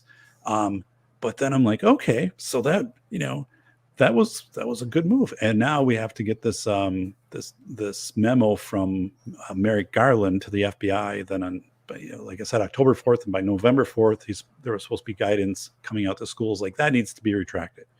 That absolutely needs to be gone. And so that's kind of the next effort, is to say, let the schools continue to work the way that they've worked with their local agencies to inform safe and secure, school board meetings and athletic events and things like that. Let them do that locally. yeah, And I wouldn't be surprised if this whole Merrick thing just kind of fades, like if they just don't do anything on it after watching NSBA get stomped down. man, So that's kind of terrifying though. It's you're taking moms and dads that are standing up against a county or a school or whatever, and you're saying you are being placed in the same category as the guy that was caught with 260 grams of high explosives in his shoe on an airplane. right, right. Like that's crazy. It is in the same sentence, and the sentence, and I right, like I download everything that's public, because you never know, like they'll just start to scrub it from the net. But it's a 97 word sentence, by the way, and I'm like, I've never seen anybody pull off a 97 word sentence in my entire life. Like, Yeah, but like, holy smokes, like it's a record setting sentence. But yeah, that you are saying this put some parents in the arena with domestic terrorists. I'm like, yeah, what the? So again, you're crazy. framing that, or framing a parent who comes up and says, I think it was there was a father who was it well, either my child had been assaulted at school, or battery or something like that, and then coming forward and saying, school, you didn't, this happened, like, um, what are you doing to prevent, or what did you do to respond to this, or I contacted you and there isn't a response, or I mean things like this. But then if somebody does that and they start to kind of, they elevate, they become passionate when they're presenting that argument or that statement in public. Yeah, It's how it's received. And as I know the system well enough, like I could take virtually anything and change the perception of it to say that's a microaggression, or that's one of the things that I also, taught in class. I said, to say that you are contributing to a hostile work environment, that's kind of, mhm, that was the trendy thing for the last 3 to 5 years, to get people separated from their positions. yeah, So they would say say to you, Dark, People have said that you're doing things that make them feel uneasy at work. Maybe because you don't say hi, right? Because you don't say hi, you have been refilling the coffee. That could be very true. Coffee. But they don't have to give like specific, and we're not talking about criminal activity here, and we're not talking negligence and sexual harassment, those types of things. We're talking about how people are or that you're not giving them a chance to speak. Small casual social stuff. And they're saying this is a hostile work environment. I don't feel I can work. And if you get two of those people, that is a pretty fast way to get yourself out of a position like that. You'd be separated from employment because no one wants those claims to come public, and that's just not a school thing. Like that's just in general in employment. So like this whole thing of a micro aggression, right, and the whole thing of and I go to that. I talked to Larry Lawton, America's Biggest Jewel Thief, and Larry said, one of the things is like debate, like, right? Like he works with young kids now and how to debate a topic, how to take somebody else's perspective, or if you don't agree with something, or you feel someone is, doing something to slight you or whatever, that you have a discussion, because maybe that's not accurate. So instead of having this ability to debate, right, we are getting into this really aggressive area where you can say, yeah, I'm the recipient of a hostile work environment. It's so crazy. It is. And to me, that's one of those things too, that is kind of terrifying. HR departments, right? HR departments of saying, oh, this person, they've said this, and this person is, and they'll, so that's the part too of all of these things of staying. And one thing too, I mean, for everybody listening and anybody listening, I mean, Joe Dolio, Tactical Wisdom Books, talks about this too, of like document everything, like, your communications, because, people can manipulate those. They can take bits and pieces, or they can take it out of context. So have that available, to yourself, because and time stamping, like what happened at certain times. I taught my daughter that when we went out on those 13 days, it's like, say what day it is, what time it is, where we're at, what's different, what's, is it sunny, is it cloudy, all this metadata.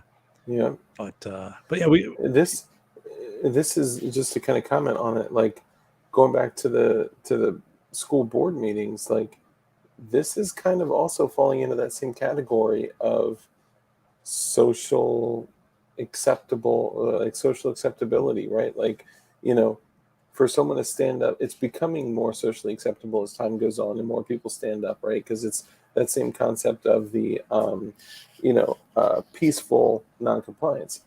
But as people do that, they're being met with serious resistance, and people are saying, no, that is not the socially acceptable thing to do.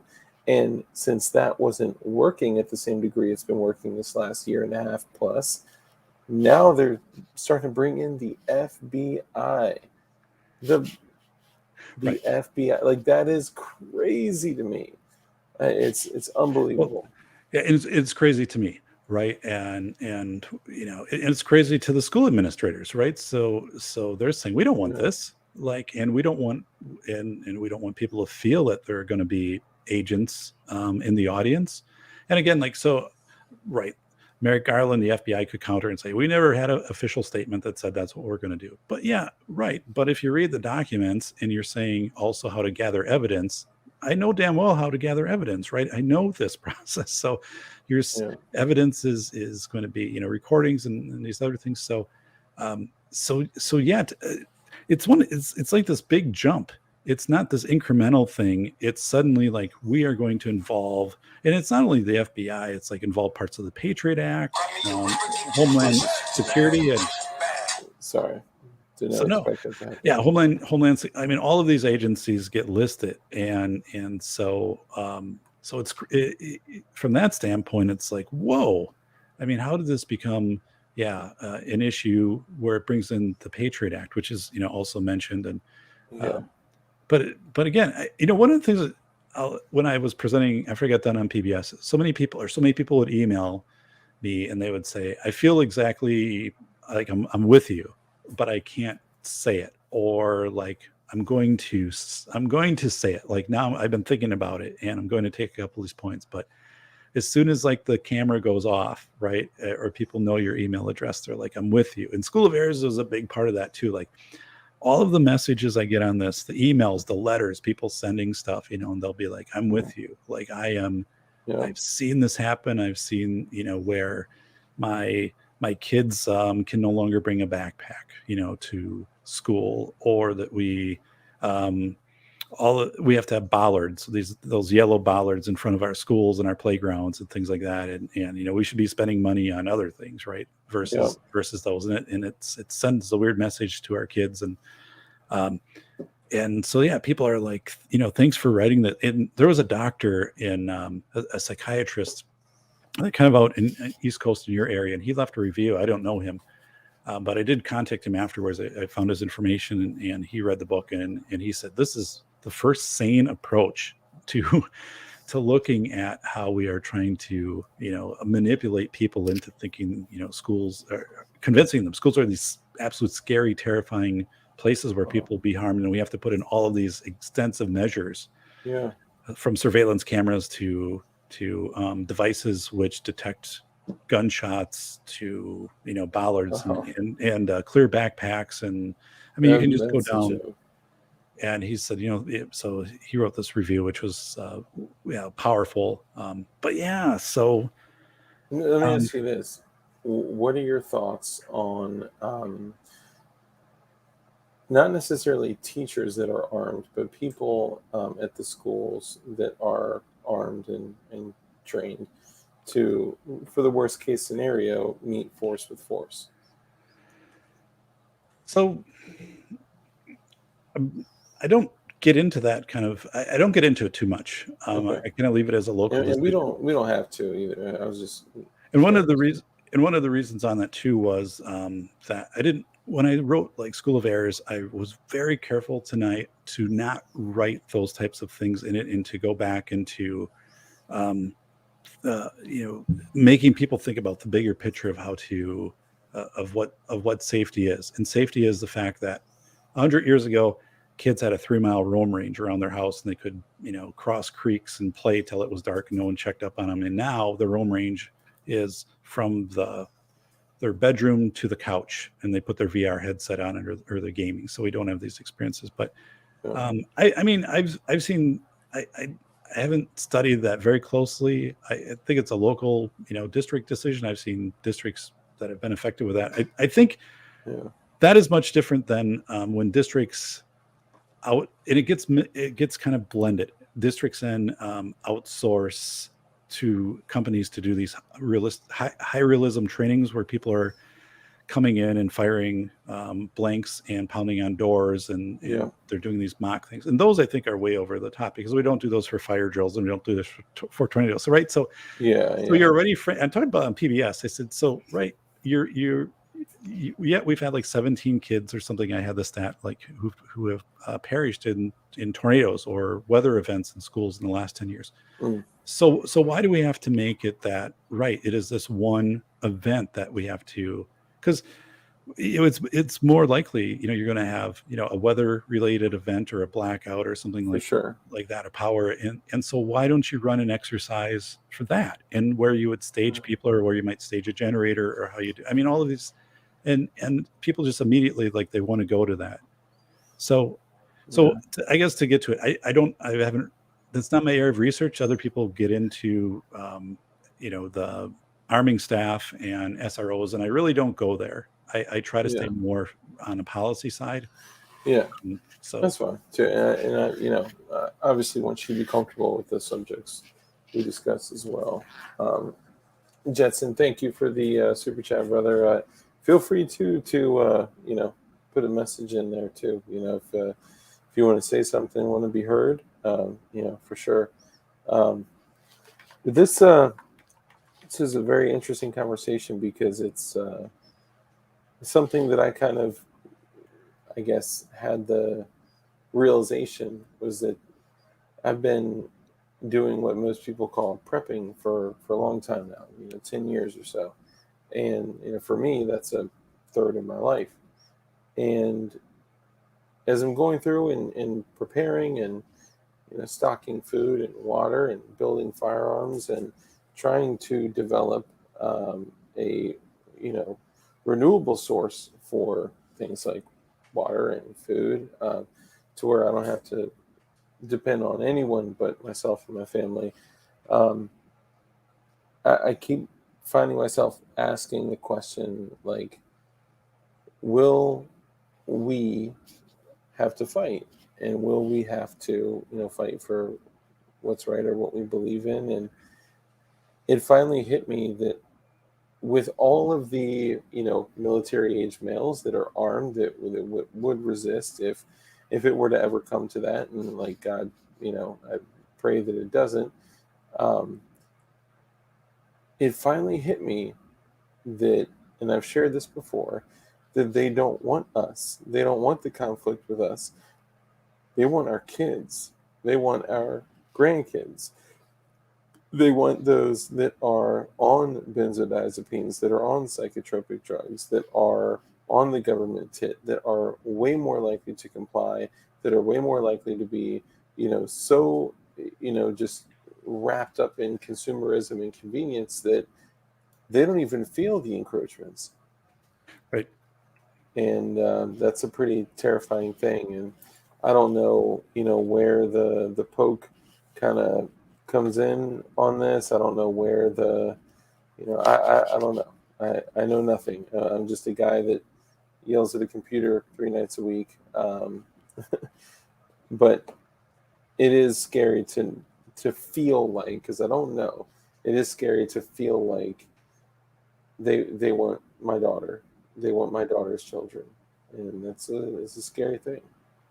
Yeah, because some terminology is, that your kids aren't your kids. Your kids are first, have a duty to the state, right, government, and then second to to parents, which is just crazy. But I mean, I've seen those narratives come out more, not like official government, but people like talking about that of like,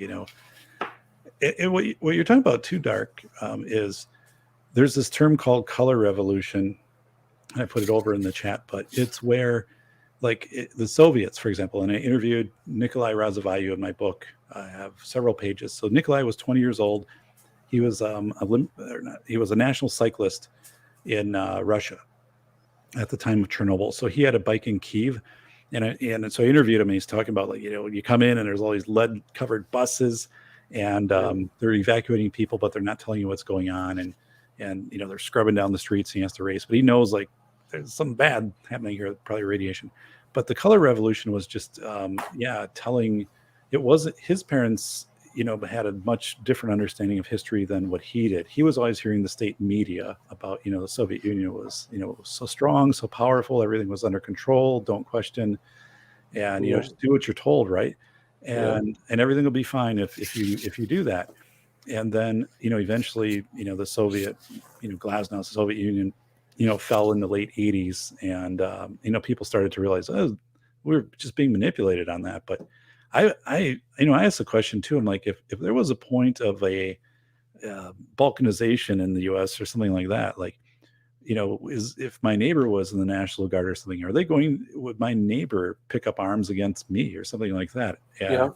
I'm like, I would have to say, I think a lot of people wouldn't do that. They'd just be like, I I'm not, agree. like, I'm not gonna. I mean, I don't know. Maybe that's, but I it's these weird things to think about. I That have think it would happened. be the same split that we see, with the bifurcation of our country with political ideals and political beliefs and, those types of values. I think it would likely be very close to that same type of split, the 50-50, 60-40 kind of split, unfortunately. And that, there's, what's up, Putang? Good to see you, brother. Um, I think that is, because there's kind of a couple layers to that. Yeah, I think it's a split it's probably close to half and half, maybe 60-40. Um, that's what I would guess. There's something else too that I did not bring up earlier that I just kind of failed to mention, which when you brought up the whole, like, federal funding of schools and those kinds of things. One thing that is right in that same vein, but slightly different, is police. Police, I forgot when exactly it was. Probably right after the whole start of the GWAT, the Global War on Tea stuff. Um, they started dumping federal funding into law enforcement agencies and police agencies and sheriff's offices and all this stuff um, that would play ball with them and comply with them and do certain things, not do certain things. And the ones that did play ball, like in the area that I live in, there are two of the richest counties in the entire country in the area that I live in. Yeah. And if something pops off or something goes crazy here, you see like deputy sheriffs rolling around in a Bearcat, like an MRAP with a full battle rattle, like head to toe. Like even dudes in their just normal patrol stuff look like straight up. Like I got the same gear. Like full plate Right. carriers, and thigh rigs, and long guns, and shit. I'm like, Jesus. So they played ball, and if you play ball, you get the money from daddy's wallet. You know, it's crazy. Everything is controlled and manipulated with funds and money. And not to take it all the way back to that part of the conversation, but that was something that I failed to mention, that it has a direct linear path with what we're talking about with schools, and that's how they will always influence with money. They'll dangle the carrot until they get what they want.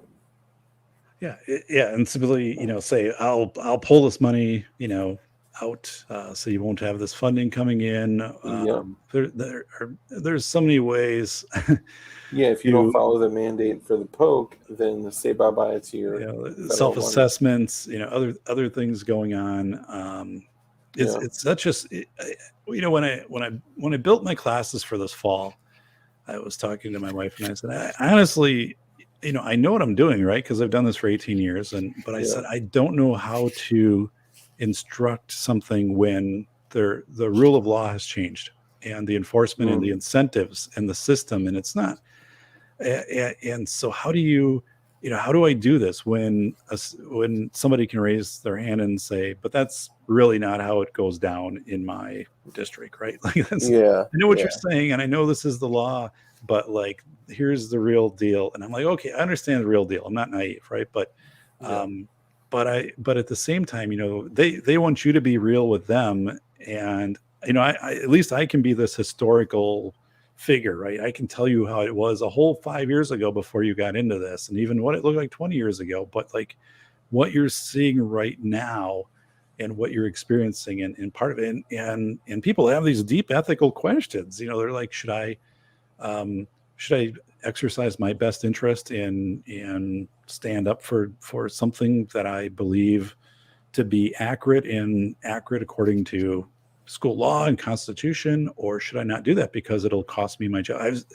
One yeah, of the things that you'll learn with school administrators right away is they'll tell you, I don't want to rock the boat because I don't want to move my family. Like it's a job yeah, you typically don't stay in very long. So if somebody is, if that's the question that comes up, and they can be the most sound, logical people, and they'll just say, I can't put my family through this again. I'll yeah, move, and looking for another job. And then of course, if I stand in, and too, like, if so, a number of districts around me have been sued by parents because of rip your float mandates, mask mitigation. So if you're the recipient of that as a superintendent, that significantly changes your life, because if you're trying to apply for another job and this whole thing of having your records froze and evidence, and so I step people through that in these weird times of how to preserve yourself, and to keep looking forward, to yeah, where what your next move is. um, and the fact is, yeah, that as we talked about things like freedom of information requests, there's one law firm in our state. I think they're somewhere up north. There's like two lawyers. They're just overwhelmed with this stuff. They can't keep up with it, and Yeah, when there aren't checks and balances. Yeah, people can get pressured to do things. for sure. Yeah, And so that's where actually, so when I come in, I kind of have this ability to be this unaffiliated, what is it, Axel Foley in Beverly Hills Cop. He's part of some multi-jurisdictional task force. We don't know who the hell he reports to. I mean, yeah, right. that's kind of who I am. Like, I'm the Axel Foley coming in. I'm like, look at my car, all this stuff happened last time I parked here. Remember that? Yeah, It's all yeah, rusted out and all stuff. So so I have a little bit of the Axel Foley ability in the role that I'm in, which is so rare for anybody in education, right? Like they, and for, there's, it's like, what is it? Like Batman and not Batman, but it's the one where Heath Ledger was the Joker. And yeah. at some point he's like, there's nothing you can do, The Dark Knight. to hurt me or harm me. And I'm Yeah, not brazen. I'm not asking for trouble, but I'm also saying I'm not going to be separated from an employer. yeah, And some of these things, and the books already have their merit, and there will be people who will come out on both sides of that. But I it's not just me though. Like, right, you have you have your audience, you have yourself, and I think it's having that of knowing and learning and educating yourself and standing up, and just that, as you said so many times, that face validity of saying, with your marketing background, this is being positioned to move people in a direction, and it's maybe not in their best interest with due diligence, yeah, and normally we wouldn't do things this way. We're good at doing that. We're good at picking those things up, and the thing is, we have to stop and we have to realize, whoa, like this isn't right. And well, there was a stat I put in the book. I think it was something like 30% of the time, people, if I ask you a question, 30% of the time you just go to your phone to look it up. So yeah, I could be like, what's the capital of whatever, Georgia, and you're like, I'll just go to the phone and look it up. So this whole cognitive offloading too is people just aren't thinking for yes, themselves. They're hoping the answer's out there in the cloud, and it's increasing.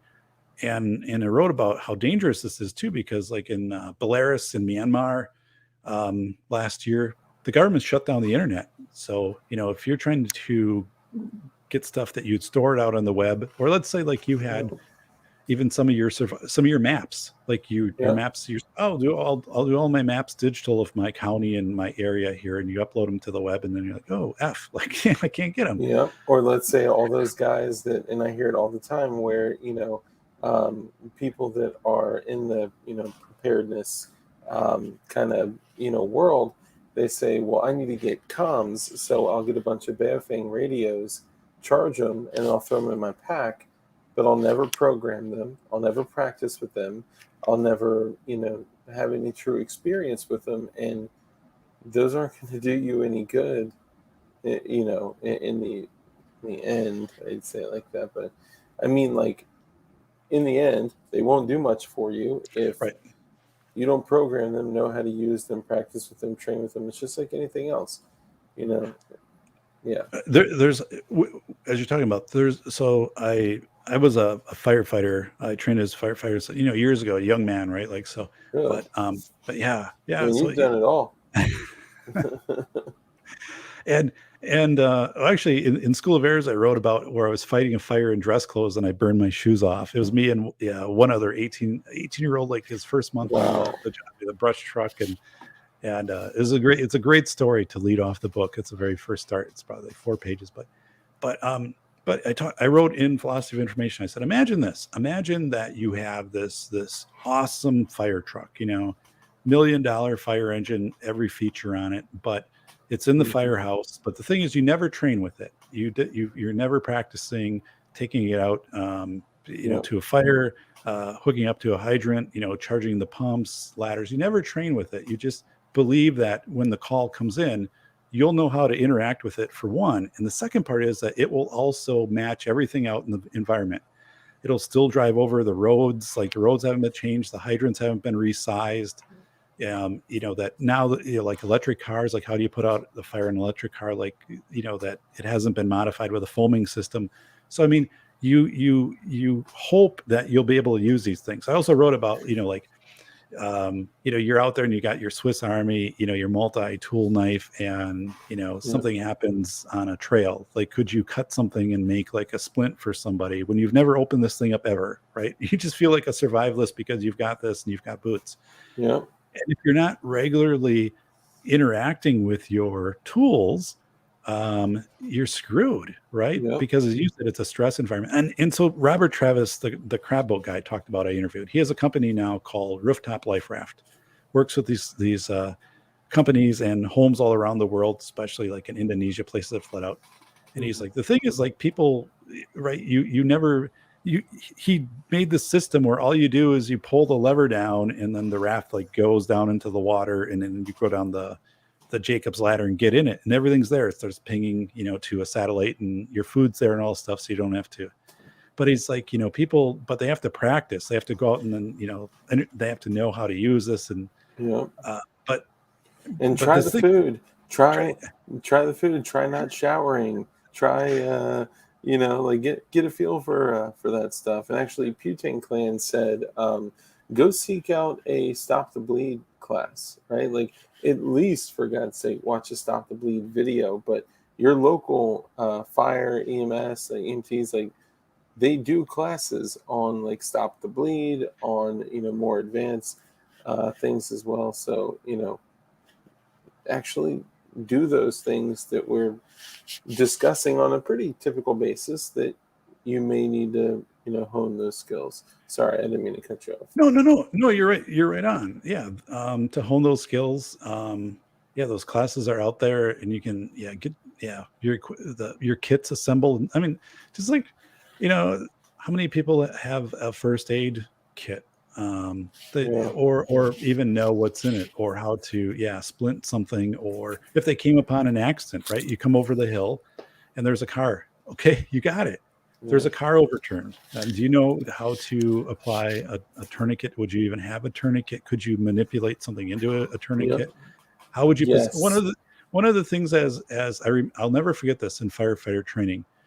Always the thought was the most firefighters, the fatalities, it's the first step off of the rig, because you're stepping onto a live line, or you're stepping in Mm. right into traffic and you're getting hit. Like, that is the most dangerous part, and we Yeah. don't think about that, right? So, but as It's I true. went, and when I go out biking, I'll do like 100-mile bike trek, Wow. and I have splints, all kinds of different types of bandages, with me, in a special, kind of custom kit that I just built, because I've been in a few bike accidents. I kind of know like what to bring along, in addition to ice packs and stuff like that. And but it is that thing of interfacing, with your equipment. And yeah, I mean, all those things like common sense too. Like, do you have a manual can opener? Yep. Yep. Like, I heat my house with wood, and I also have the ability to have a heat, to have the heat activate the fan, an induction fan, and circulate throughout the house. And I can also then run Nice. it off generator if I have to. But That's I'm like, huge. Christ, like, no one, not no one, but like, but if you have these discussions, we have these discussions, you have these discussions with friends, they start to do these types of things. But yeah, a Swiss Army knife is not a fashion accessory, right? I mean, Yeah. it is a tool. And people just also get mixed up in the way that marketing is, with things that are fashion accessories, or people that buy like boots for hiking, and Yeah. because they're fancy and they look good, but then you blister, and then you have infected feet and stuff like that. And so it's this common, kind of this common sense thing too, of how also then marketing gets in the way of trying to sell you stuff that's just expensive and not necessarily like those companies, right? Hey, Yeah. like, you can be a sponsor, you can have a booth at our thing, and sell this type of stuff. I'm sure it's that way at different conferences for camping and outdoors and survival. And For I, sure. I interviewed Morgan Rogue. She's with Rogue Preparedness. Yeah. Has so yeah. So Morgan, I wrote a chapter about Morgan in my book, and I think Morgan is phenomenal. Like, so she moved and her husband, they moved the family up to Alaska. They're homesteading in Alaska. They have a cabin. I mean, they have to take a gator to get to it. They can't even get their vehicle up. Wow. But I interviewed Morgan and I said, like, what were the things you started to see as a prepper that became very scarce? And not Mhm. just ammunition, right? But like other things. She's like freezers, like sewing stuff, needles and thread, and cloth became very scarce. And Mm. so like Yeah. what do you start to see? And then like, her husband is um ham radio. So like what were you hearing from the ham radio community, right? Yeah. Uh that they're telling you and stuff like this and they're setting. But I absolutely hate the news. Because I think the news just lies to you, right? I Oh yeah. think That's their job. I just get and I avoid it at all cost. But I am, it's just again, the whole thing was during the start of the pandemic of, well, it could be like if you take this one antacid, it is going to decrease your risk, but don't go to the pharmacy. And of course, everybody goes and buys it, and then it doesn't have any impact anyway. It's just Yeah. this grabbing at straws and trying to get people to tune in. And but Yeah. so you got any questions for me or any other Uh, areas or anything that we haven't covered? Because I've been kind of over talkative tonight, so I no, it's apologize hey, for that. that's why I had you on, man. I wanted you to talk. These guys hear me talk all the time. So, anybody in chat, if you do have any questions, oh, Putin Clan has a question. He said, "Ooh, baby, I like it raw." Sorry, that's a song, terrible song, and a great song at the same time. Yeah, if you guys in chat have any questions, please go ahead and post them for the safety doc. And guys, I know like we're a community of people. We are a very strong community of people, and when I speak to others, I hear very frequently that we have more engagement on this channel than people with 10, 15, 20,000 subs and more. And I think that's because we're a community that really does truly stick together. We are truly like minded, and I would say, do genuinely care about each other. So I would like to ask for all of you guys if you could go support Safety Doc, go to his channel, subscribe to him, click all notifications, give him the same support that you guys give me. It's so important. It's important to me for him to be able to grow his channel and get his messages out to the general public that are literally the ones that are shaping the minds of our youth for our future, like our hope for the future, their hope for the future. And I know like that may seem cheesy, but listen to the conversation that we have tonight. Who have you spoken with that is in any manner within education that is like having these kinds of conversations? So Agorizer, thank you for the super sticker. Appreciate you, brother. Thank you. If you do have a message you'd like to throw in there, throw it in chat. I'll make sure it gets out. But let me see if any questions came through.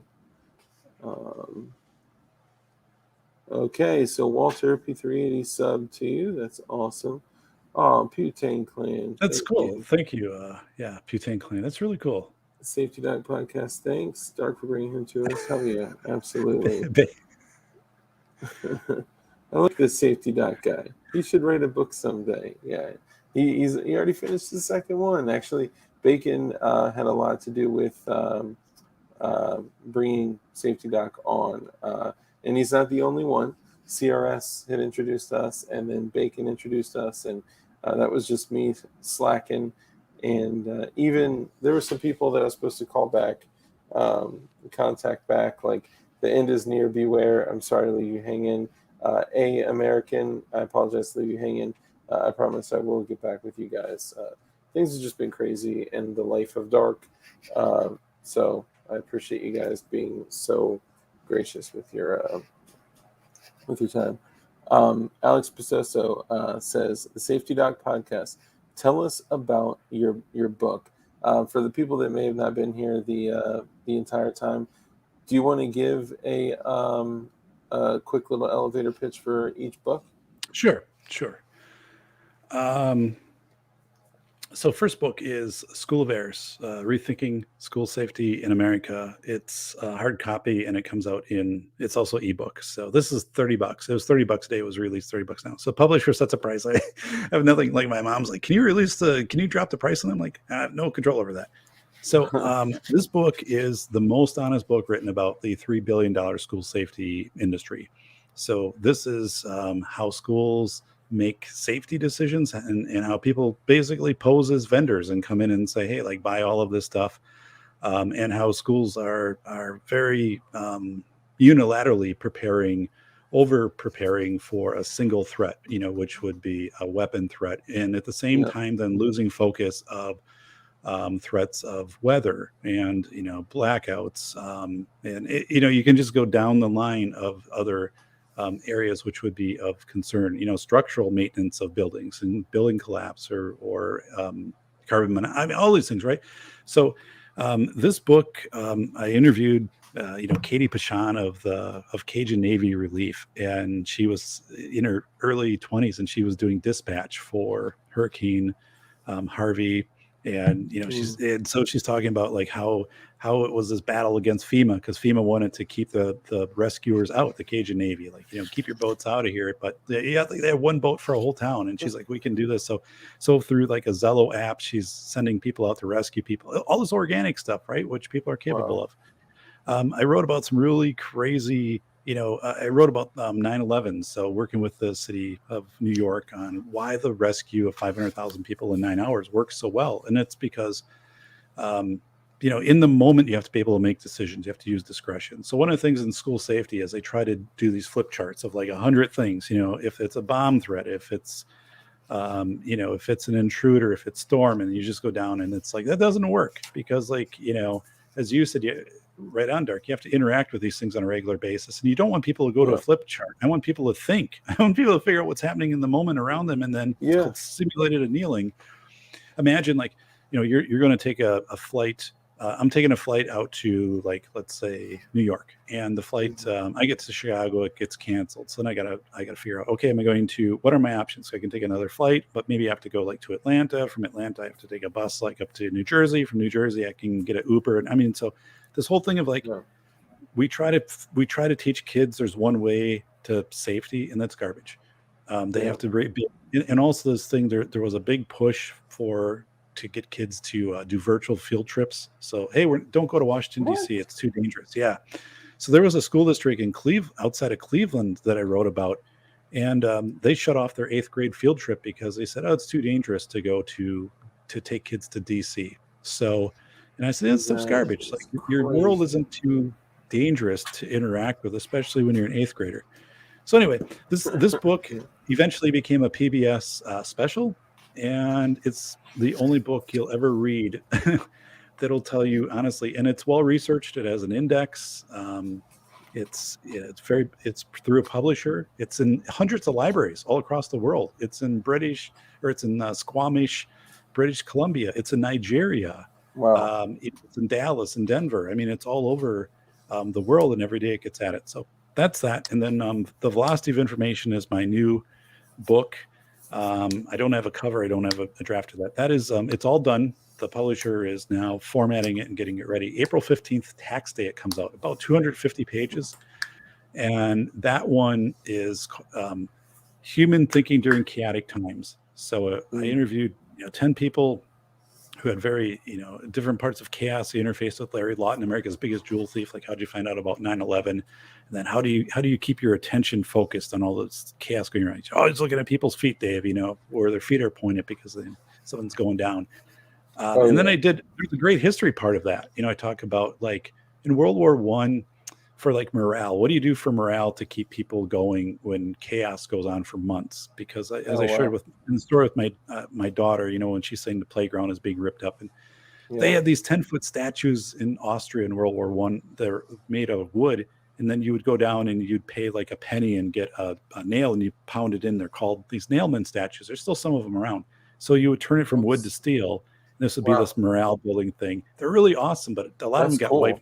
went down World War II, the Nazis. When the Nazis went out of power, a lot of these got destroyed because they were affiliate. But um, I so had no idea about those. I didn't That's either. like I had no mind idea blowing to me. until I started to research it, and then I kind of got led down this, and someone pointed out or something. They're like, well, here was this morale thing, and they actually had like a Bismarck, and it's preserved in a museum somewhere, but they don't really show it anymore.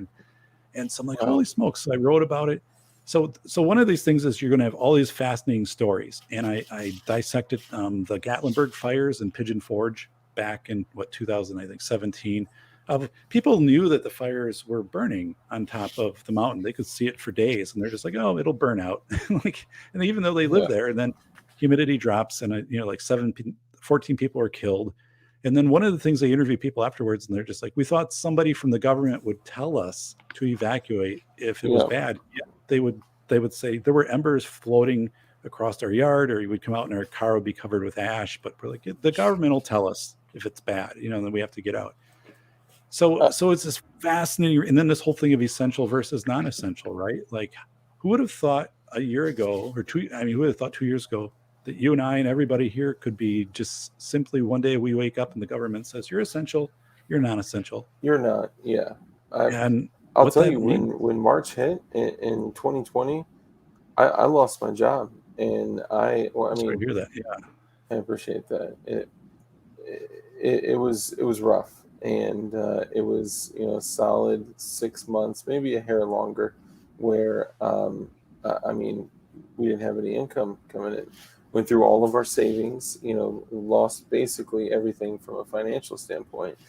I'm grateful for that time though, because it gave me a completely different outlook on money, on material, and the materials that I'm focused on now, as far as getting and collecting, aren't designer shoes. they're different. Now I've been collecting like firearms and into preparedness and things like that for a very long time, but it just kind of helped me realize that, like, when you're not in control of everything, your right. livelihood, your all of a sudden one thing could happen and boom, it just changes everything. So um and I cut you off, so Oh please. no, no, no. Yeah, you're right. How fast? And I took a picture of the small engines place in my town because it's just a few houses down. The guy, it's a family business, been there for years. And so he has a sign and shut down by government. And because I was talking to him, I'm like, so do you know when you're going to open up? And he's like, no. I mean, where I was deemed non-essential, even though he sells generators, right, and does these other things, he couldn't open. And yet, big stores were able to remain open, which have very strong lobby That's the key interest and right things like there. that. And so this Yeah. was a very bitter moment for him. I mean, you could read it on his face. And I said, dude, the moment you open back up, like, I'm going to, yeah, get this and this and this and this. My business isn't going elsewhere. It's going to you, and I'll just wait. Um, but yeah, and yeah, for me, I mean, I looked at it and I thought, well, this is going to impact for example, my daughters, like whatever careers they go into. I'm going to be like, what if they have to go remote, or what if this happens again, or essential? Yeah.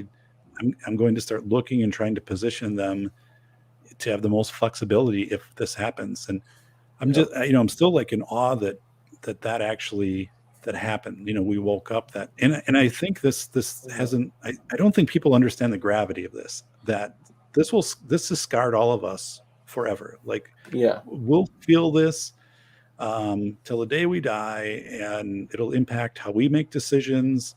It's, if you're going to start a business, so I'm not going to start one now because I can't trust that I'm going to be able to keep it open. Like, I had a friend who was, a hairstylist, and she's like, it was just horrible. Like, we had to shut everything down. I had no income coming in, and they had to live Yeah. off of their savings and spend everything down. And thankfully, it finally turned up. So also in my book, there's this really cool interview I did with Aaron Sawyer. He's the owner of Redline VR Virtual Reality Club in Chicago, Okay. and he talked about how.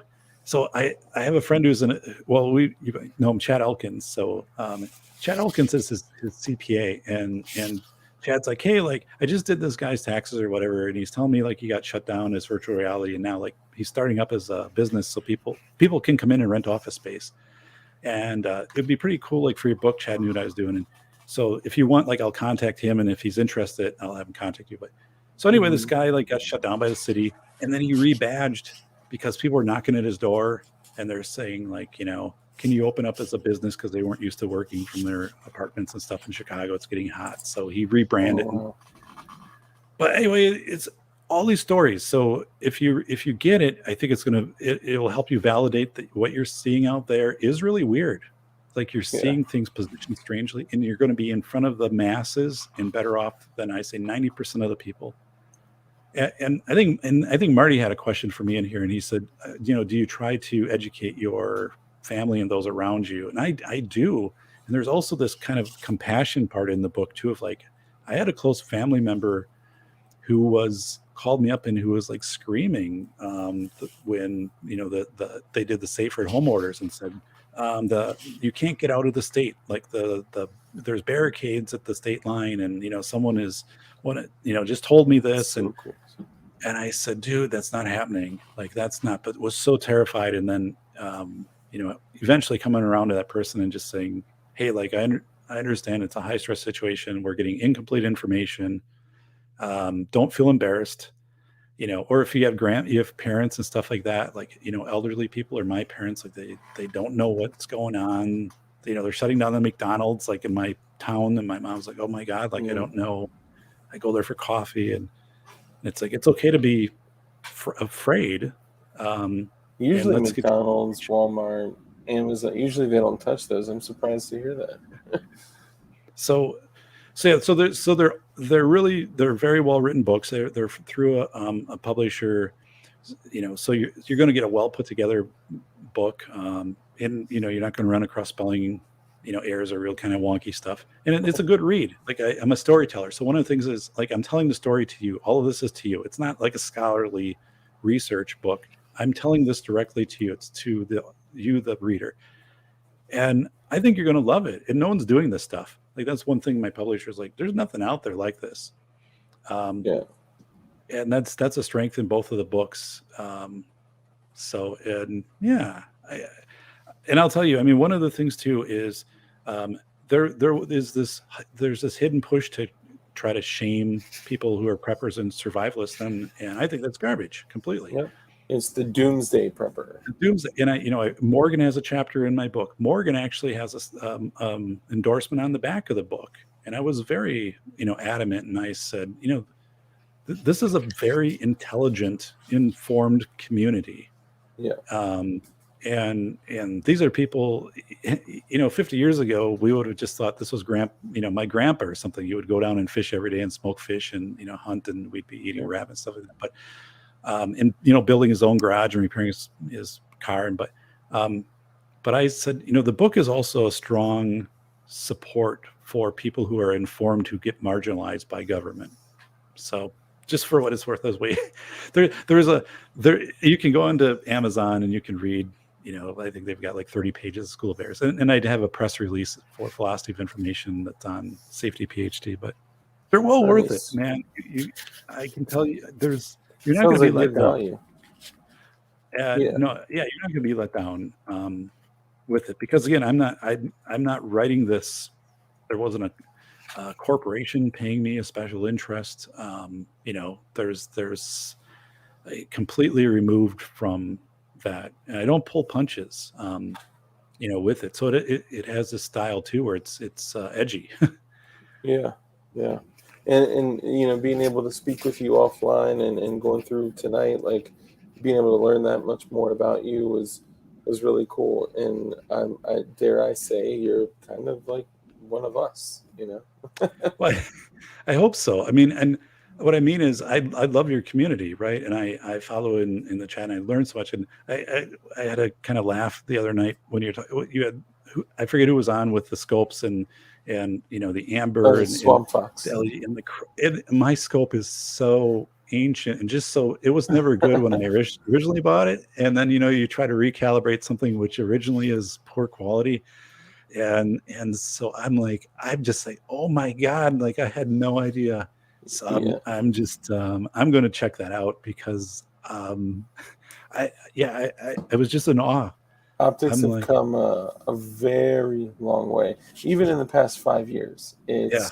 It's crazy. A lot of patents had expired, and that gave new companies the ability to come in and just kind of clean house because they don't have to pay for the R&D. You know, um, just your average goy. He was one of the members that I mentioned earlier. He says, thank you for the super chat, brother. I appreciate you. I hope you and your family are doing well. I know you experienced a loss recently, and we're here for you, brother, if you need us.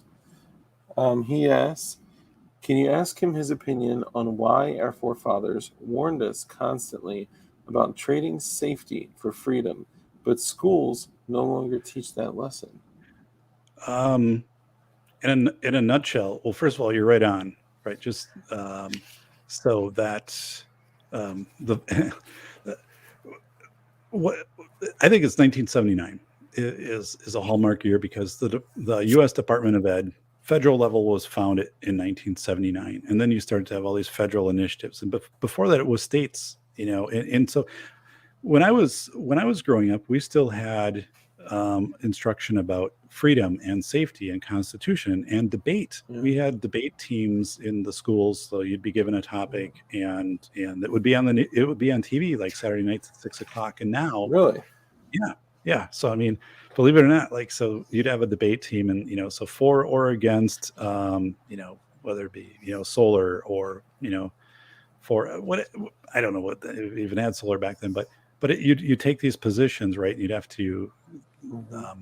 so it'd be on TV and you're debating, but you don't teach that anymore. And Larry Lawton, America's Yeah. Biggest Jewel Thief, like, so Larry and I talk about that frequently, and he mentions it, and we got away from that because it got to be this perceived microaggression, and then there Yep. wasn't time in the curriculum because all this new stuff was introduced to to fill in the curriculum. I mean, one of the things too is like I just sit down and I'll talk to schools and say, do you know the reading level of every kid in your building? And they'll be like, no. I'm like, well, Yeah. what the hell? Like, why? What else are you? Where That else are is you? the metric. Yeah, that's crazy. I don't want to. I'm with you. I'm frustrated that it's not there. It should Yeah. be there. We should have. I mean, even instruction on what's your role if you run for a public office? What's your role for jury duty? Why do we have people call up for jury duty? Yeah. Things like educating about the Civil Conservation Corps projects in the 30s and how bridges and dams and parks and things were built out. I mean, it's all been scrubbed from curriculums. So Yeah. I'm I don't yeah, no, but I'm not an advocate of that we need a federal department of education versus we had For our State sure. Department until 79, and then I think a lot of these things that you're talking about got eventually kind of expunged because the feds had other initiatives coming in, but Yeah. it's way too bad, right? I mean, we should be learning about these should be strong parts of a Yeah. curriculum. I And agree. yeah, I mean, And firearm safety. Like, what happened to firearm safety and archery and things like that? I had my firearm. I got my blue DNR, fire safety patch, and it was in school. So Yeah. you stayed Tuesday nights, and then I was in elementary school. So my dad signed me up for it, and I brought in my I think 22. So you had to put I think you had to bring it into the office during the day, and then they kept them in a closet or something, and then you went and got it at the end of the day, and then the firearms instructor, I don't know who it was, right? Someone from DNR comes in, and everybody's you're there and yeah, going through firearm safety and I mean, and it wasn't that long when I was in high school. It's like Wayne's World. I mean, gun racks was a big thing. Like you'd make gun racks in shop class and put it in your pickup trucks. So I mean, I because don't deer even hunting, own a gun. I don't own a gun, much less need a gun rack. And so this is just to think about Yeah, that. that's good. But yeah, I remember I can picture the exact room I was in in a 100-year-old 4-story school building with Wow. my other classmates who stayed after, and we all had our guns, and we were taught, how to clean, and store ammunition, always check, right, and Yeah. and yeah, don't. I mean, and can you imagine? I didn't even think about that. I can't. Could you imagine what the headlines would be in a newspaper if Oh my a gun God. safety class was held on a weekend in school? No, and that'd be uh, absolutely unbelievable. There would be protests. Yeah. There would be. I mean, there'd have to be Possibly some big. riots. There would be have to be a big apology, Yeah. letter, and people be, perceived as tone deaf to the climate, and yet, like, Yeah. right in my state, we have, deer hunting and small game and all of that. But we're, as you said, Dark, and me, you're right. And like the tools, you have to interact with the tools. So, Yeah. we talk about that fire engine, and you're saying we're going to make it kind of underground where you have to learn your skills of hunter safety, and we're going to make it this taboo. Where, yeah, I mean, I was so thankful I'm thankful that I grew up in an environment when all of those things, were logically still there. Yeah. I think this shows too, like this erosion. Like, even though I'm 50, I'm not ancient. so I'm Yeah. like, how in the world did we lose these things in such a short amount of time? But It's as my mom always says, the pendulum swings back, and I've always kind of been skeptical of that. But maybe it does. yeah. Yeah, I mean, I'd say it doesn't. We may be headed in that direction now. I think the more people, you know, have open conversations about the things that are going on, it's going to be a game changer. So I will let you know. You may have seen this in looking through our content that we give every guest the honor of naming the episode. So you get to pick anything that you want to name the episode. Oh my god!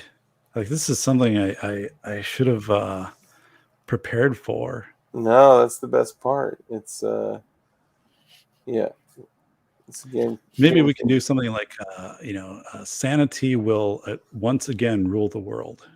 Oh, I like that. Done. Let me pull it up. Sanity will once again rule the world. Let's see. Sanity will once again rule the world. Let's see. See if I can fit it in here.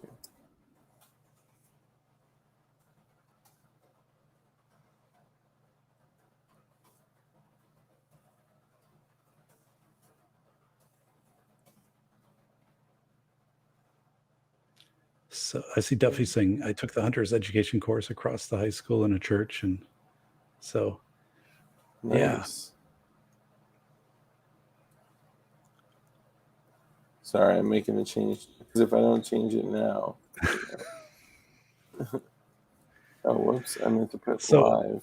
everybody who's subbed over, or if you watch this and sub over, so thank you so much. I'm over 500 subscribers, and I have 157 episodes. I produce audio, and then YouTube, and then also I do a blog post of about 800 words. So if you're going to it, you're like, hey, like, how about the episode where Larry Lawton was on, or like the Preston Rice, the drone guy. So I did 2 episodes with like a commercial drone guy who was showing me, here's how we would do search and rescue, like with a drone. And I was like, holy God, that's pretty cool. Yeah, that's a So cool topic. yes. So I just had an attorney on my show, Lisa Linney, and we were talking about what happens if a school gets sued because of, parent sues a school saying they're not doing enough for safety. What happens on the parent side, the school side, and kind of like, how does that play out? What's the media not going to tell you? Like, that's always a part. Like, I'll give it to you straight. Like, I'll find the people. We'll talk about things. I interviewed a man, David Hyde, blind from birth. And he was like in his 50s, and he told his story because about safety. What do you do for safety if you're blind? Like, and he said, I worked in a prison for a number of years, and when they do like evacuation drills for the staff, I'd have to push my guide dog up a ladder and then like out onto this roof and then like down another ladder. And I'm like, really? He's It's like, yeah. crazy. he's like, it worked and stuff. And I'm like, oh my God. I mean, he had all these like crazy, kind of these crazy stories, but I mean, this heightened situational awareness, like how he could detect like where cars were on roads. And he was a good interview. He was a fun guy. Yeah. Um, but yeah, I try to mix it up and find people, from kind of just different areas, and pick up a topic where they have their expertise and say, yeah, let me know what, kind of safety or community themed is going on. I had interviewed a guy who was like head of security for like NFL, like Super Bowls and stuff like that. I'm like, how the hell does that work? Oh, Like, that's cool. That's cool.